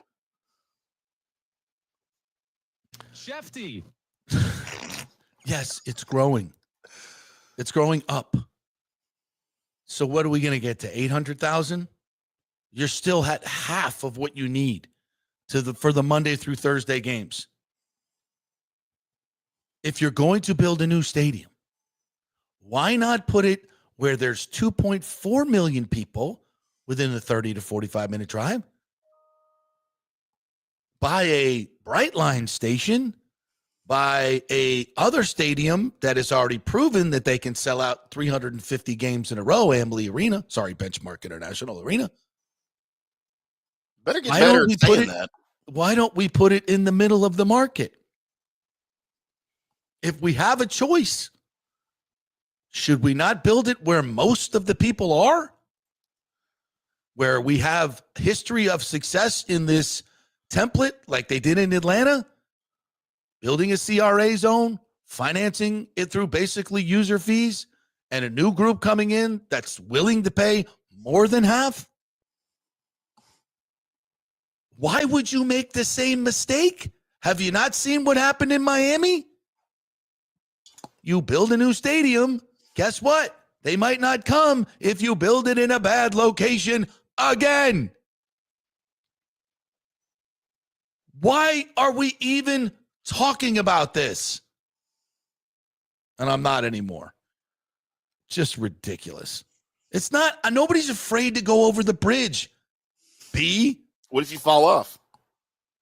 It's not about that. Oh, you people won't come this way. Sorry, we live over here. And I lived in St. Pete. I love St. Pete. I go over the bridge all the time. Love the beaches. Love the downtown. But for baseball and 81 games, a lot of them Monday through Thursday, it does not work. And I don't understand why you people just don't get it through your thick head. Ridiculous. JP, what's the drive from, say, downtown Tampa to the Trop? At during the week, game starts at 7:05. So you you need to be there, an hour early. I don't know what time everybody likes to get to a game. I like to You get want there to an go? hour You want to early. go to Ferg's and hang out in pregame? Yeah. So you're going to leave at the middle of 5 o'clock traffic, and it's going to probably take you an hour to get there. Okay. It's going to take you an hour to get there from downtown Tampa. Okay. But the big part is this, man. What are you going to do at the game? You're going to have a few beers. Who wants to drive back over a bridge where there's water when you've had 4 or 5 beers? All right. Nobody. Bad idea. Super bad idea. Ted Especially Kennedy, when I could just sit here and watch it on TV. Ask Ted Kennedy how it works out drinking and driving over a bridge. It's so ridiculous that we're even people still talking about, is St. Pete now in play? No, the commissioner just mentioned that to be politically correct. And he also said Tampa 75 times. And he said it 1,000,000 times. But you people never hear that part. Oh, I heard him say St. Pete. Oh, they just St. Pete back in? No, the whole reason we're doing this is to get the team to Tampa. The whole reason we kicked Stu out. The whole reason Major League Baseball took over the team and made him sell it to this group. The only reason they picked this group is because they can get it done in Tampa. I mean, I've been telling you people this for so long. Brandon said, I don't think JP took his medicine this morning. I think you're right. Yeah, by the way, Somebody I told everybody. me a gummy or a big fat doob. I told everybody about your spilled coffee extravaganza this morning. Oh, my guy spilled my coffee. Couldn't get in the building. The interview we had set up earlier went wrong. It's just a debacle. But here we are. Hey, well, the GMFB thing went well. And this show is going swimmingly well. So we're having fun while you were gone. Mike H. Tampa can't even put 8,000 in the seats every night. Jesus Christ. Y'all are going to give JP a heart attack. It's okay, JP. Just breathe. Mike, it's outdoors.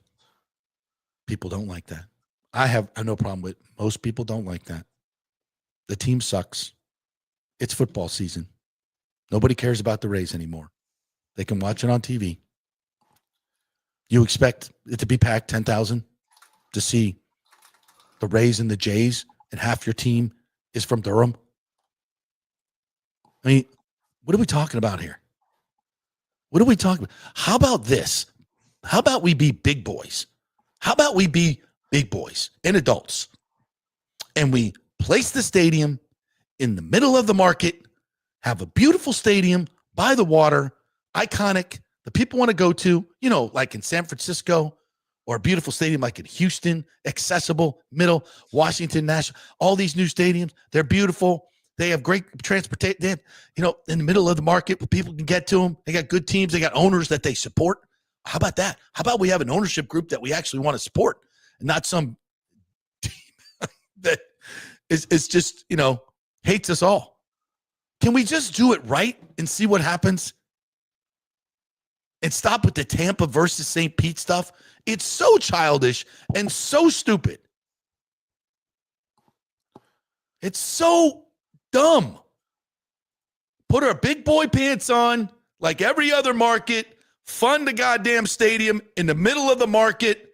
Have a beautiful stadium with adults running the show instead of some dude that's counting his pennies. Do it the right way, and let's see what happens. Can we just not? Can we just do it and stop this stupid St. Pete versus Tampa? Don't want to go over the bridge. Blah, blah, blah. It's so dumb and so childish. This stuff is so freaking obvious. And it has nothing to do with St. Pete versus Tampa, except for you people that maybe grew up in St. Pete and are butthurt. That, my gosh, the middle of the market that's most accessible to everybody has the baseball team, the football team, the hockey team, and the airport. Oh, that's not fair. It's not about fair. It's about geography and demographics. Oh, my God. All right. JP, let's clear some things up on the enough? Good Morning Football because you've got a lot of people asking you about Good Morning Football. So here's the way Good Morning Football works. I think it's on 3 hours on TV. Okay, they only record an hour show, and they replay it 3 times. So what happens is they are on the air until I think 9 o'clock Eastern, and then they start recording segments for showing on the overtime. So what they did with JP will be on the Good Morning Football overtime. It's not part of the live show because the live show is only an hour, but they replay it 3 times. So if you look on your guide, it's on for 3 hours, but it's 3 hours of the same show. And then what they do when they go off the air in studio is they record segments for Good Morning Football overtime, which is what JP will be on. And he says it's on at midnight on More TV, correct? Yeah, MOR TV. Okay. Tonight. It'll be on tonight, midnight on MOR TV. There you go. And they usually send me a link of the spot, and I'll put it up on social media so you guys can see it on demand. We'll put it up on our YouTube page as well. Are we allowed to do that? Yeah. I think we are. Yeah, right? Yeah, if they send it to you, hell yeah. Yeah, so we can do that. So don't have to worry about that. I'll make it easier for you to watch, even though it's probably and I'll even put it featured on the homepage of our new website at fanstreamsports.com. Hey, at least Nathan Elliott says, by the way, JP, come by lot 12, visit our pregame tailgate party on Sunday. We'll be there at 8:30. Parking lot opens at 9:30. Nathan is he is the ultimate tailgater. Food is awesome. I could use some of those shots that you make right about now, partner. Ooh, Thank you. Somebody said shots? At least we have some folks that are somewhat sane. Joel Fortland says population, fan density. It's basic science. It really is. It really is. I know we got a lot of dense fans here in Dallas. Oh my God. I think that means something else. Though. And you know I love you guys. Except B, I don't love you at all. I like Mike H though. Tino says, I agree with you, JP. Sets would do a lot to help the Bucs solidify up front blocking, but I got to tell you, brother, another lineman goes down. You're up, bro. My O-line days are over, baby. Oh, God, I'm the Ali Marpet. No, thank you. We're moving on. Elliot's like, we will be doing shots, JP. I know you will, bro. You do it right. You do it right. Andre All Day 20 says the Tampa Bay Rays Stadium at HCC on Dale Mabry, Ybor Harbor, or the Fairgrounds will draw thousands of fans. Of course it will. It won't be packed every night. It won't sell out every night, but it'll be a better situation. No stadium does in baseball. Exactly. Nobody does. But it'll be a much better stadium. What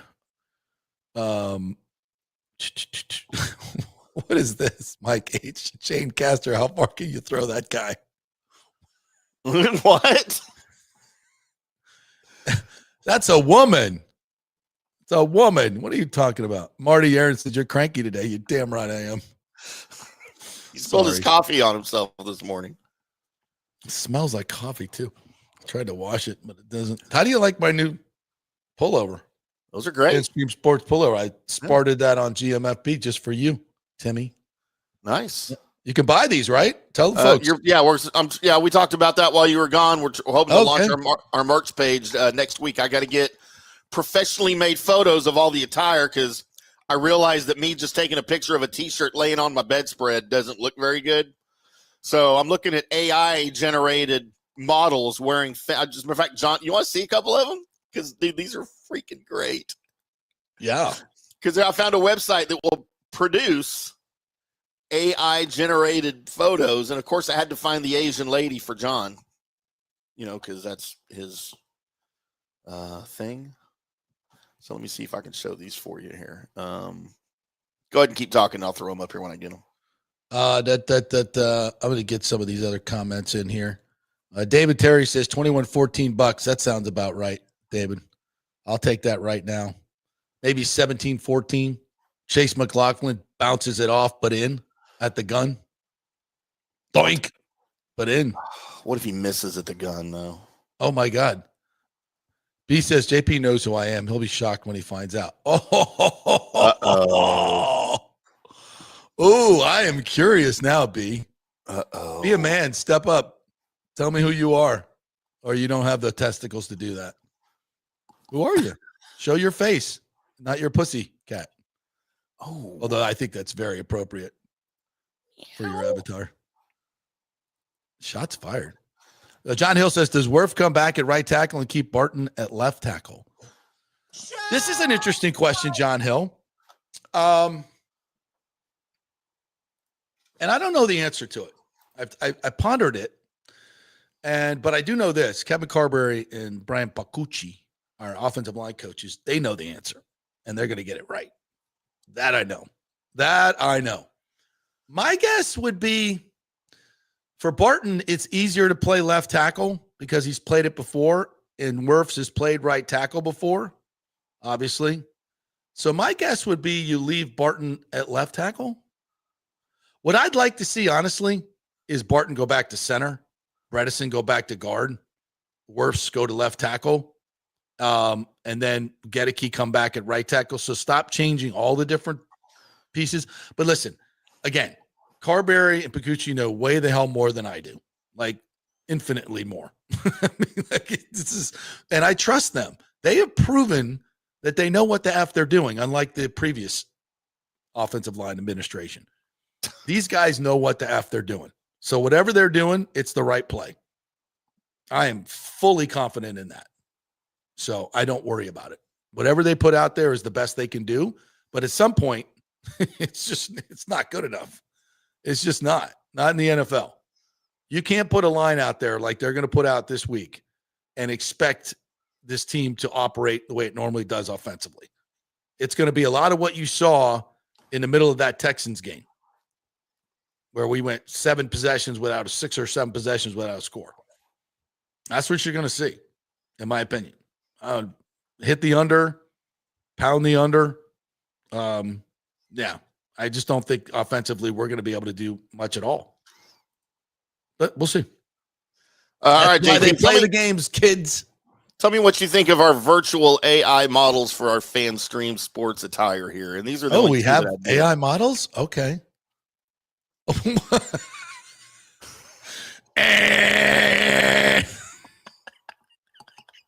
First of all, what the hell is that on the right? I don't know. They made me pick like what pants I wanted them to wear and everything, and I was like, I don't know, white pants. Does that look good? I don't know why it's tucked into the front of his pants though. I don't know what's going on. Is that on our website? No. Well, it better not be. No. Why? What do you got against Asian women? Well, first of all, I mean, I'll dress Ashley up, and it might be much prettier and eye-catching than that. Oh, I think she's hot. And I don't even like Asian women. What are we doing with the mom shorts there? I don't know. Look, I just told you why we got the white pants dude over here on the right. I don't know why it's tucked into. Looks like he should be. Oh my God, you're gonna get me in trouble today. No, that is not what we're looking for.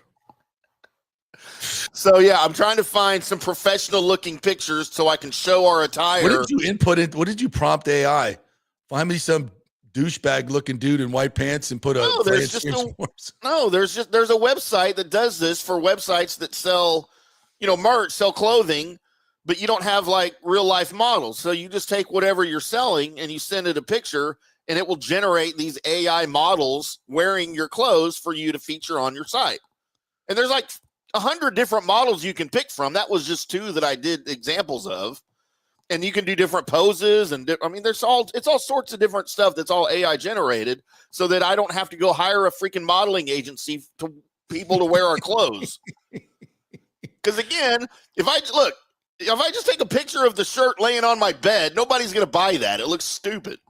So I'm trying to make it look, before I upload them to our brand new website that we paid billions of dollars for, I'm trying to find a way that I can feature our attire that makes it look good. That's all. Andre all day says we got woke models. I don't know them. I don't know if they're woke. What makes he them looks woke? like a white Urkel. I had somebody else tell me he looked like a poor man's Chris Hemsworth. Tim Wotherspoon says, duh, no white pants after Labor Day. It's just barely after we got Labor Day. fashionistas in here. I love you guys. Yeah. Kenneth McClure says, "I'll bet you $5. How about that? You give me 20? Deal. All right. Wow, I get, 20 to I get 5. I get the Jets in 20. I'm betting on the Jets. Good God, that's what it's come to. My Lord, just kill me. Tyrod Taylor. All right, let's take a quick break. We'll come back on the next side, see if B has the balls to tell us who he really is when we know he doesn't. Yeah, I called you out. We'll take a quick break and we'll come back. We love the folks at Third Generation Plumbing, by the way, and they do a hell of a job. American Standard air conditioners is what they install. Those are the best. They are the most reliable. They are the most efficient, and they will give you a 1 free year of maintenance on that system. And of course, you get the 10-year warranty as well. It's American Standard Air Conditioning and Third Generation Plumbing, the dynamic duo. If you need a new AC unit or need any type of AC repair or plumbing repair or anything mechanical in your house, Third Generation Plumbing can do that.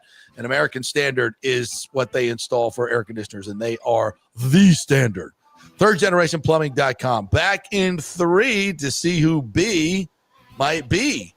Maybe. JP here for Riveters, the official sports bar and grill of the JP Peterson Show. We're located just south of Ray J and Steinbrenner Field, so it's a great pre- and post-game spot, and the happy hour is amazing. Monday through Friday, 3 to 7. Check out these specials. $3 Bud Light drafts, $4 domestic bottles, $5 wells, $6 premium wells, $6 cocktails like margaritas. That's unheard of.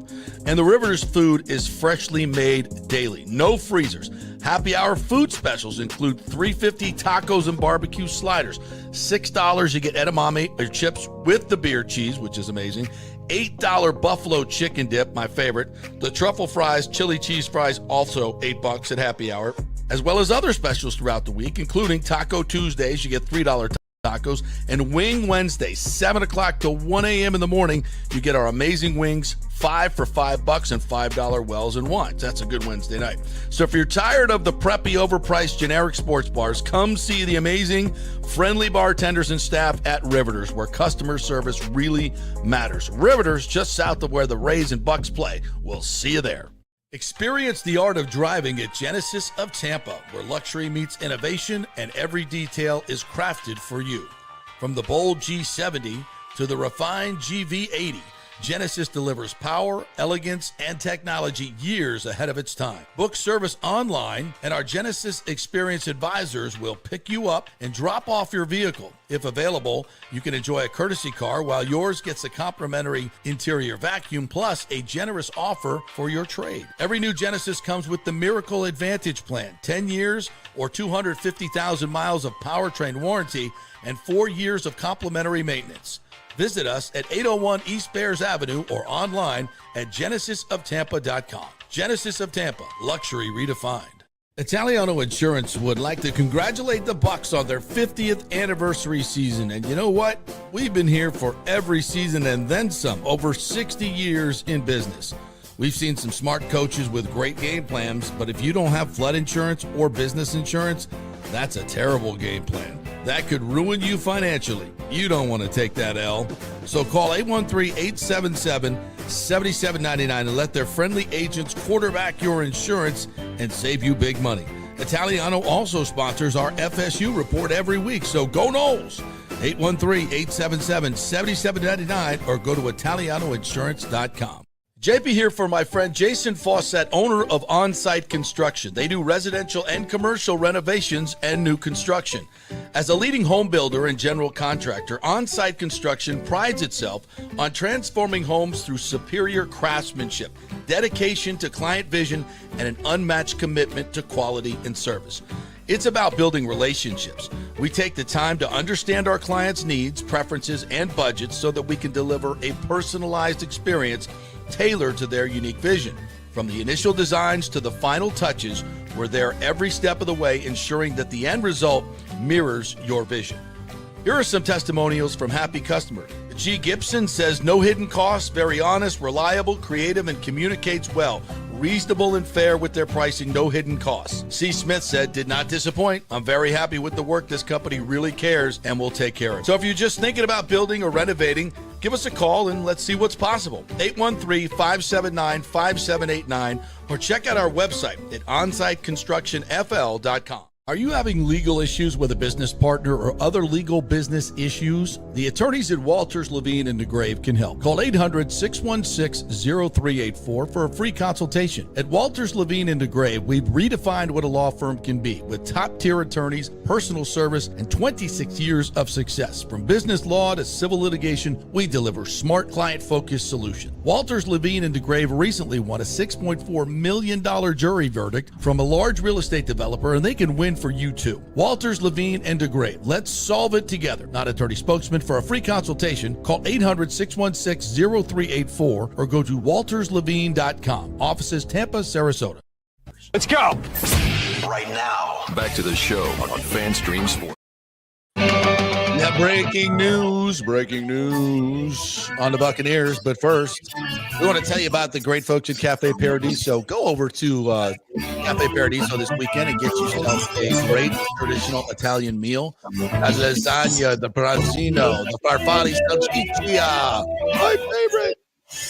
Love it. So, yeah, just go to Open Table, get a reservation, and go see my man Paulo and all his great staff over there that run Cafe Paradiso. Been there for 30 years, a local restaurant for 30 years on South McDill. It's you can count on one hand how many local restaurants have been alive for 30 plus years, and it's because they're freaking awesome. Cafe Paradiso, go over there and tell them JP sent you. I haven't even been alive for 30 years. If you believe some of what I tell the girls. They don't believe you, Timmy. Sure they do. And they don't. They have a very trusting face. So, breaking news from our friends at the Pewter Report. Emeka Ibuka is back at practice today and running around on that groin and hip injury. So that's good. Wirfs and Godwin also practicing today. How about if Tristan Wirfs suits up this week? Man, you know they're tempted to try to bring him back too soon right now. I know. Can't do that. 2-0 buys you a little bit of time, though. Yeah. If we get to, week at first quarter and we're 2-2, it's not a big deal. Not with the cavalry coming. I'd rather have Tristan Wirfs for the final 13 games, 12 games, than rushing back for this game against the Jets. Fair? Yeah, and I don't think you need him against the Jets. They might beat the Jets 47-3. I hope you're right. My experience covering the league for the 10 years I've been alive is I see this all the time. There are trap games. There are trap games. I know. And I don't know if, trap games or whatever, but it's not a trap game. It's a week-to-week league. And injuries are huge each and every week. Coaching is huge. Matchups are huge. That's why it's so hard to predict this no freaking logic league. Look at the Dolphins last night. If not for a block punt, or I'm sorry, roughing the punter, they may have won that game. They were 11.5-point dogs, looking like dogs. And they played pretty damn straight up with Buffalo last night. Did they not? They did. So, it's the Jets. Aaron Glenn, how hungry you think he is for a win? He is going to have those guys with their absolute butts on fire. Listen, I'm not picking the Jets to win. I'm just saying this is going to be a slobber knocker. It's going to be a slobber knocker. Yeah, so, again, just going back to last night's game real quick. The Dolphins have looked like they couldn't beat a middle school team through the first 2 weeks of the season. Yep. And then you go against and granted, it's a division opponent, but it's a division opponent that has beaten you 13 to 14 times, including 7 in a row, and you're on their field. And you put together a game like that you were in. You were driving to tie the game before that weird Tua interception. Now, the ball got tipped, but that's still on Tua. It's weird. At the end of the game, yeah. Got to see that. And I honestly feel like Mike McDaniel has something as a coach. I hate the way he dresses on the sideline. I think he needs to get out of the culture of South Florida and maybe coach somewhere else. But, man, so, yeah, you're right. Anything can happen. I watched his post-camp press conference, and he just doesn't strike me as a leader of alpha men. I get it. He just doesn't. I You just know, like the I don't guy. know. I think Yeah, I'm just I mean, cheering I would- for him because I kind I of would let him do my taxes, but I don't think I'm going to let him coach my football team. I get it. When you got a guy that stands in front of the room of these guys, I mean, you got to respect them like for something. With his pants pulled up and Yeah, his ankle bracelet. I don't know. Football is a physical, emotional, cerebral. He's got that part down, but the physical, emotional, I got to be inspired in some way. You got to have some gravitas, as we say. Here's one of my favorite comments of the weekend. Eric Moreno says, I'm dedicating Bucs home opener to my late dad. He passed away 8 months ago. Go Bucs, R.I.P. Dad.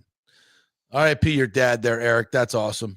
Is it? I'm wondering, did he turn you on to the Bucs? Did you guys go to Bucs games as a kid? I mean, that father and son bond.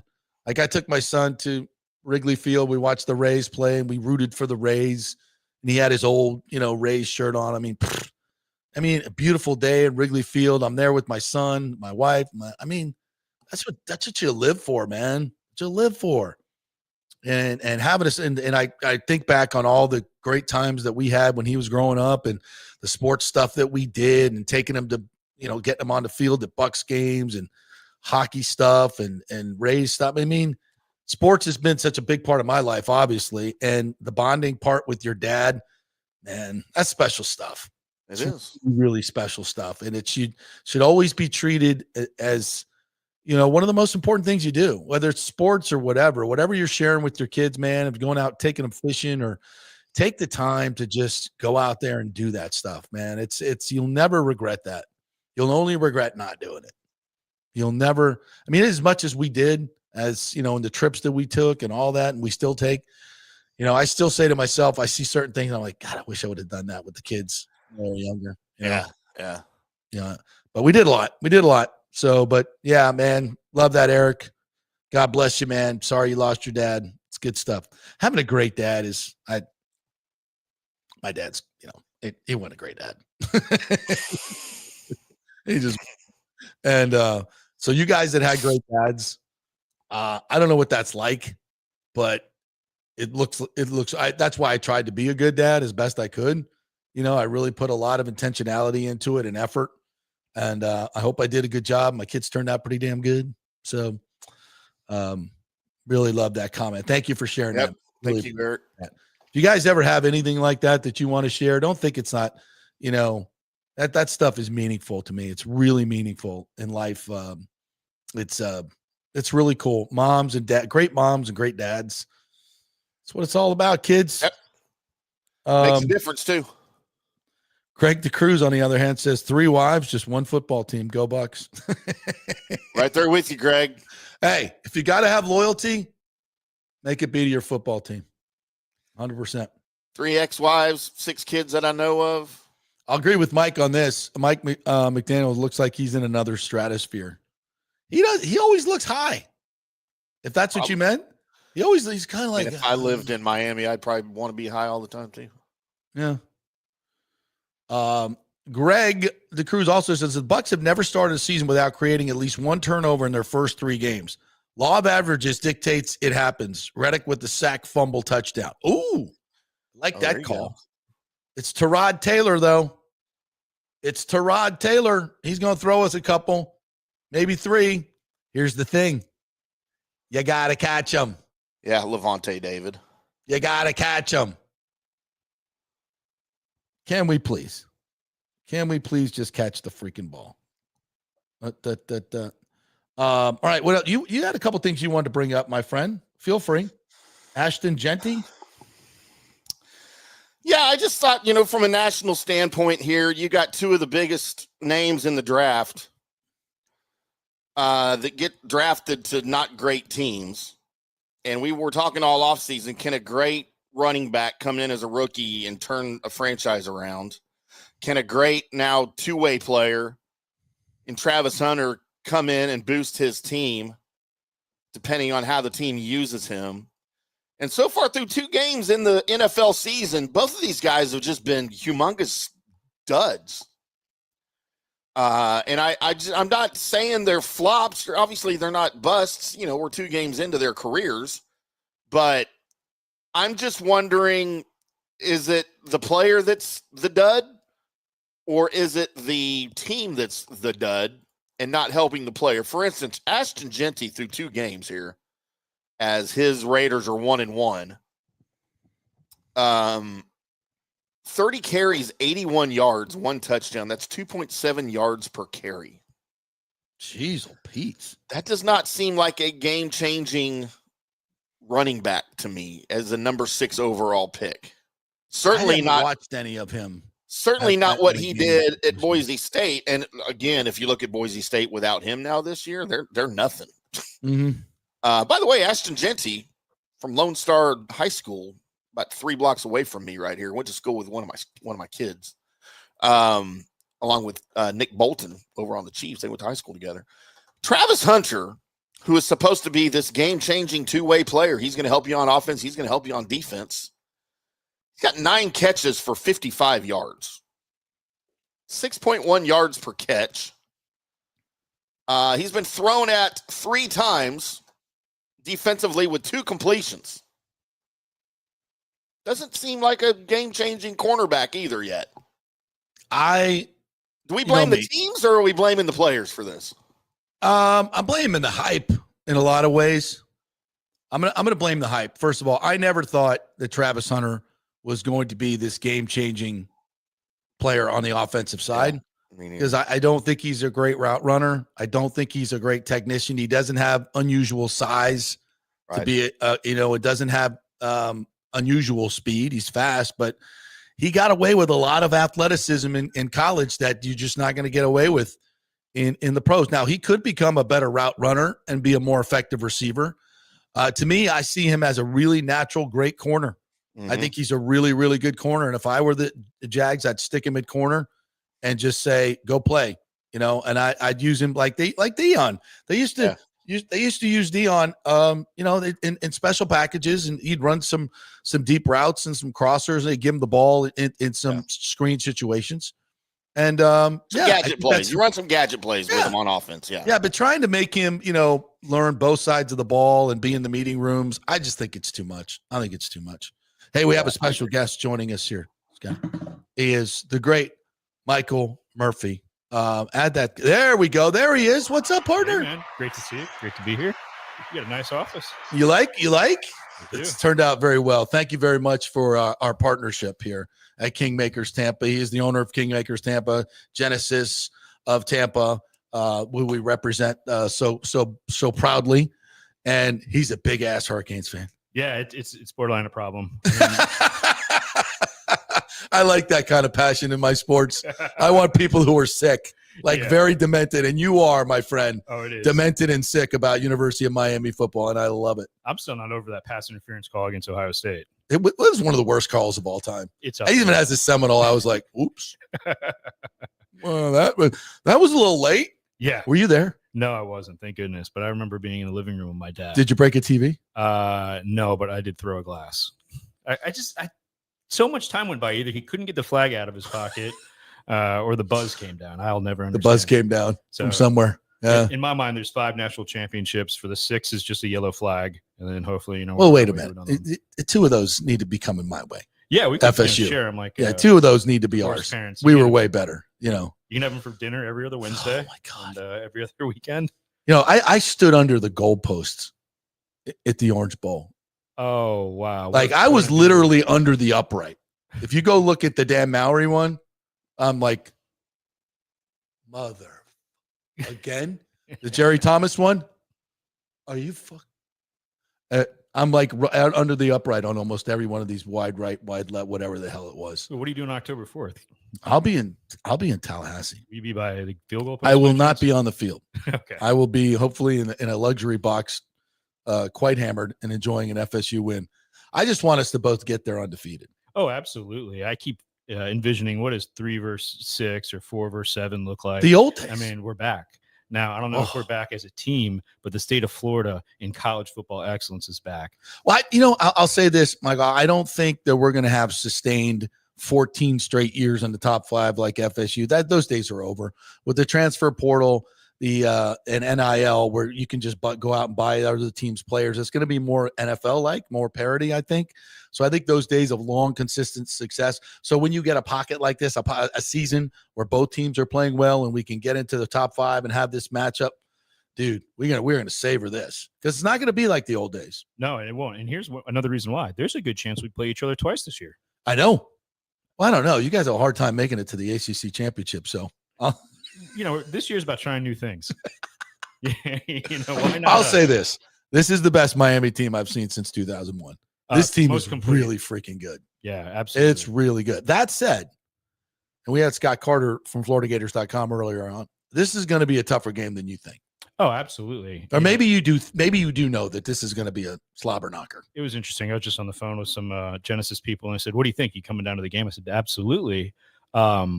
But it's not going to be the blowout everybody expects. No. We're talking about a defense that's given up 2 touchdowns the entire season, and they're in a game where Lagway threw as many interceptions as I have fingers on one hand. It's a lot. It was pretty impressive, and one of them was a pick 6. Yeah, that's right. So yeah, now Florida will be ready. What do you think the crowd's going to be? I say it's going to be like 50-50. Now I would disagree. Okay. A week ago, I would have agreed, mostly because my friends and all the people that are Gator fans that asked me for tickets are going like, yo, I can't make it. The Gator fans? Yeah, it's amazing. And are they pussing out? At least 6 of 6 people have backed out. Some of them were leaving from Tampa. That's very un-Gator-like. Yeah, it was shocking. Even when they're bad, they travel. Yeah. So let's call it 60-40. We should have a home field advantage. Well, that's rare. Yeah. Well, that's rare. NFL stadium. You got to fill it up. Yeah, Although you guys don't have that problem. What is the new seat count? 50. No, sorry. We were at 79. So we're at 68 now, 68, 69, somewhere around there. We lost like 12,000 seats, but it was louder than it was like 1990s loud against Alabama. It was really loud. The students really brought it. Even when the rain came, I thought of course, all the alumni would wuss out and go to the clubs and run for cover. Students never left.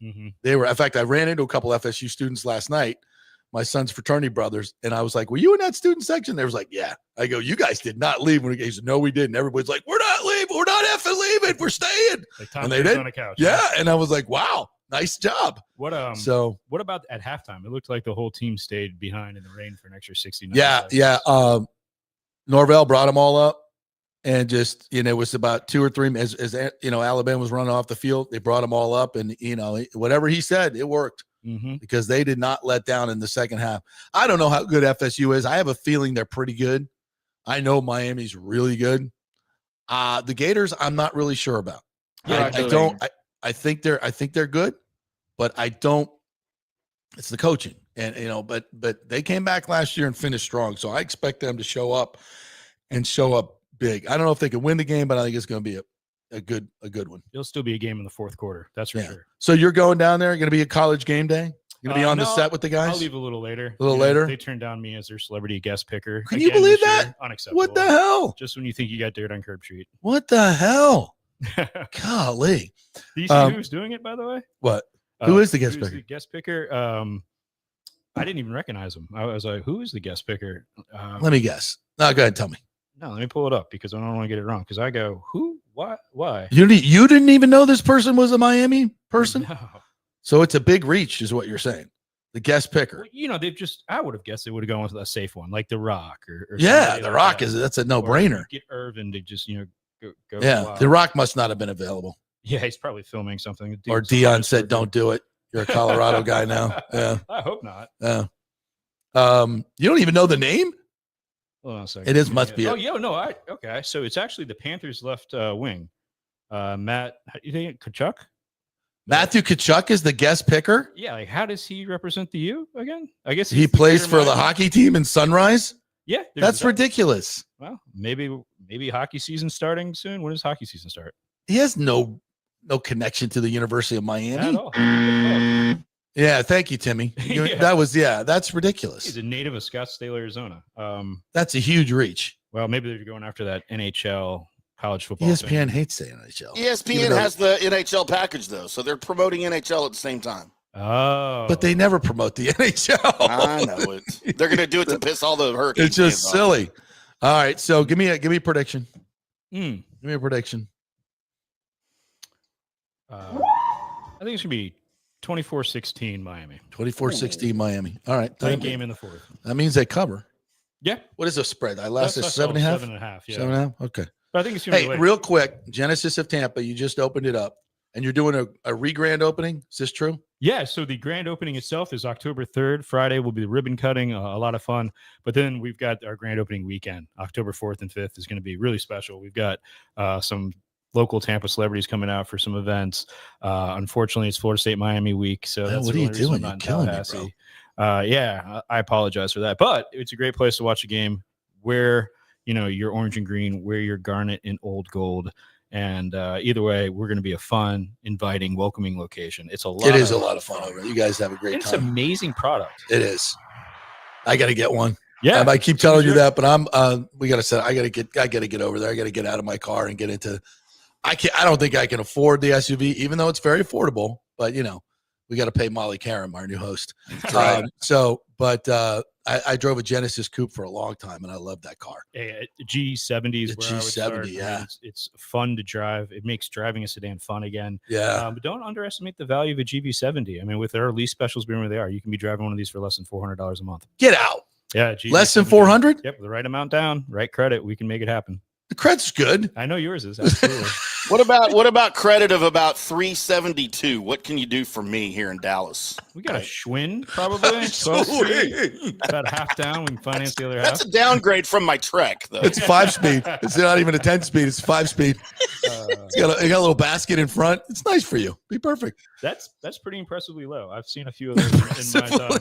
I don't know if it's that low anymore. I paid off a bill the other day, so I might have gone up to 400. He's got 14 ex-wives and 17 children, so it could be a financial strain at times. Michael, thanks for joining us, man. Appreciate you. Genesis of Tampa and Kingmakers, our home here. So we get thousands of comments a day, and they all want to come here for a show and do an event. So yeah, maybe the Bucs next away game, we can do a little watch party here. All right. There you heard it from the man, the owner, Michael Murphy. Go by Genesis of Tampa and tell him JP sent you and you saw him on the big show. And thank you, partner. Absolutely. Appreciate you. I would say go Kansas. Actually, I want you to win because I want us both to be undefeated on October 4th. And shouldn't the enemy of my enemy be my friend? Like, if you guys are playing Florida, I'm obviously rooting for Florida State. It's best for effort. There we go. Oh, Screenshot, wow. fans. Wow. Yeah. It burns a little. Golly. Feels so dirty. I have to be deloused. Like you were signaling a prostitute. Well, I think that's where that generated from, actually. Somewhere in Coral Gables. I think old Luke Skywalker came up with that one. All right, partner. Love you. Thank you. Absolutely. And have a great trip. Thank you. Bring back a W so we can have this undefeated showdown on October 4th. It's going to be a great weekend. Right, grand opening and Florida State Miami. Yes. I wish I could be there for the grand opening. Oh, me but too. I will be in Tallahassee. Well, you jump in the plane and you'll show up. Are you coming to the game? There's a 50-50 shot. Okay. All right. Got to sell enough cars first. All right. Your Well, listeners go buy a can car. All right. Deal. I'll buy one. And we'll get at least one. Yeah, for sure. Thank you, partner. All right. See ya. All right. That'll do it for us here on this fabulous day. So I'll be posting the Good Morning Football appearance for those who give a rat's ass. Did B ever out himself, or is he still being a pussy? Haven't been watching. No, he didn't out himself. We do need to remind everybody, though, Lonnie. Cowardly. We all need to cream this weekend in honor of the 76 uniforms. Let's all cream. Speaking of that, the Big O show will be out later today, too. So you cream in the Big O. Oh, my God. Have a great day, everybody. I'm going to get drunk and play golf.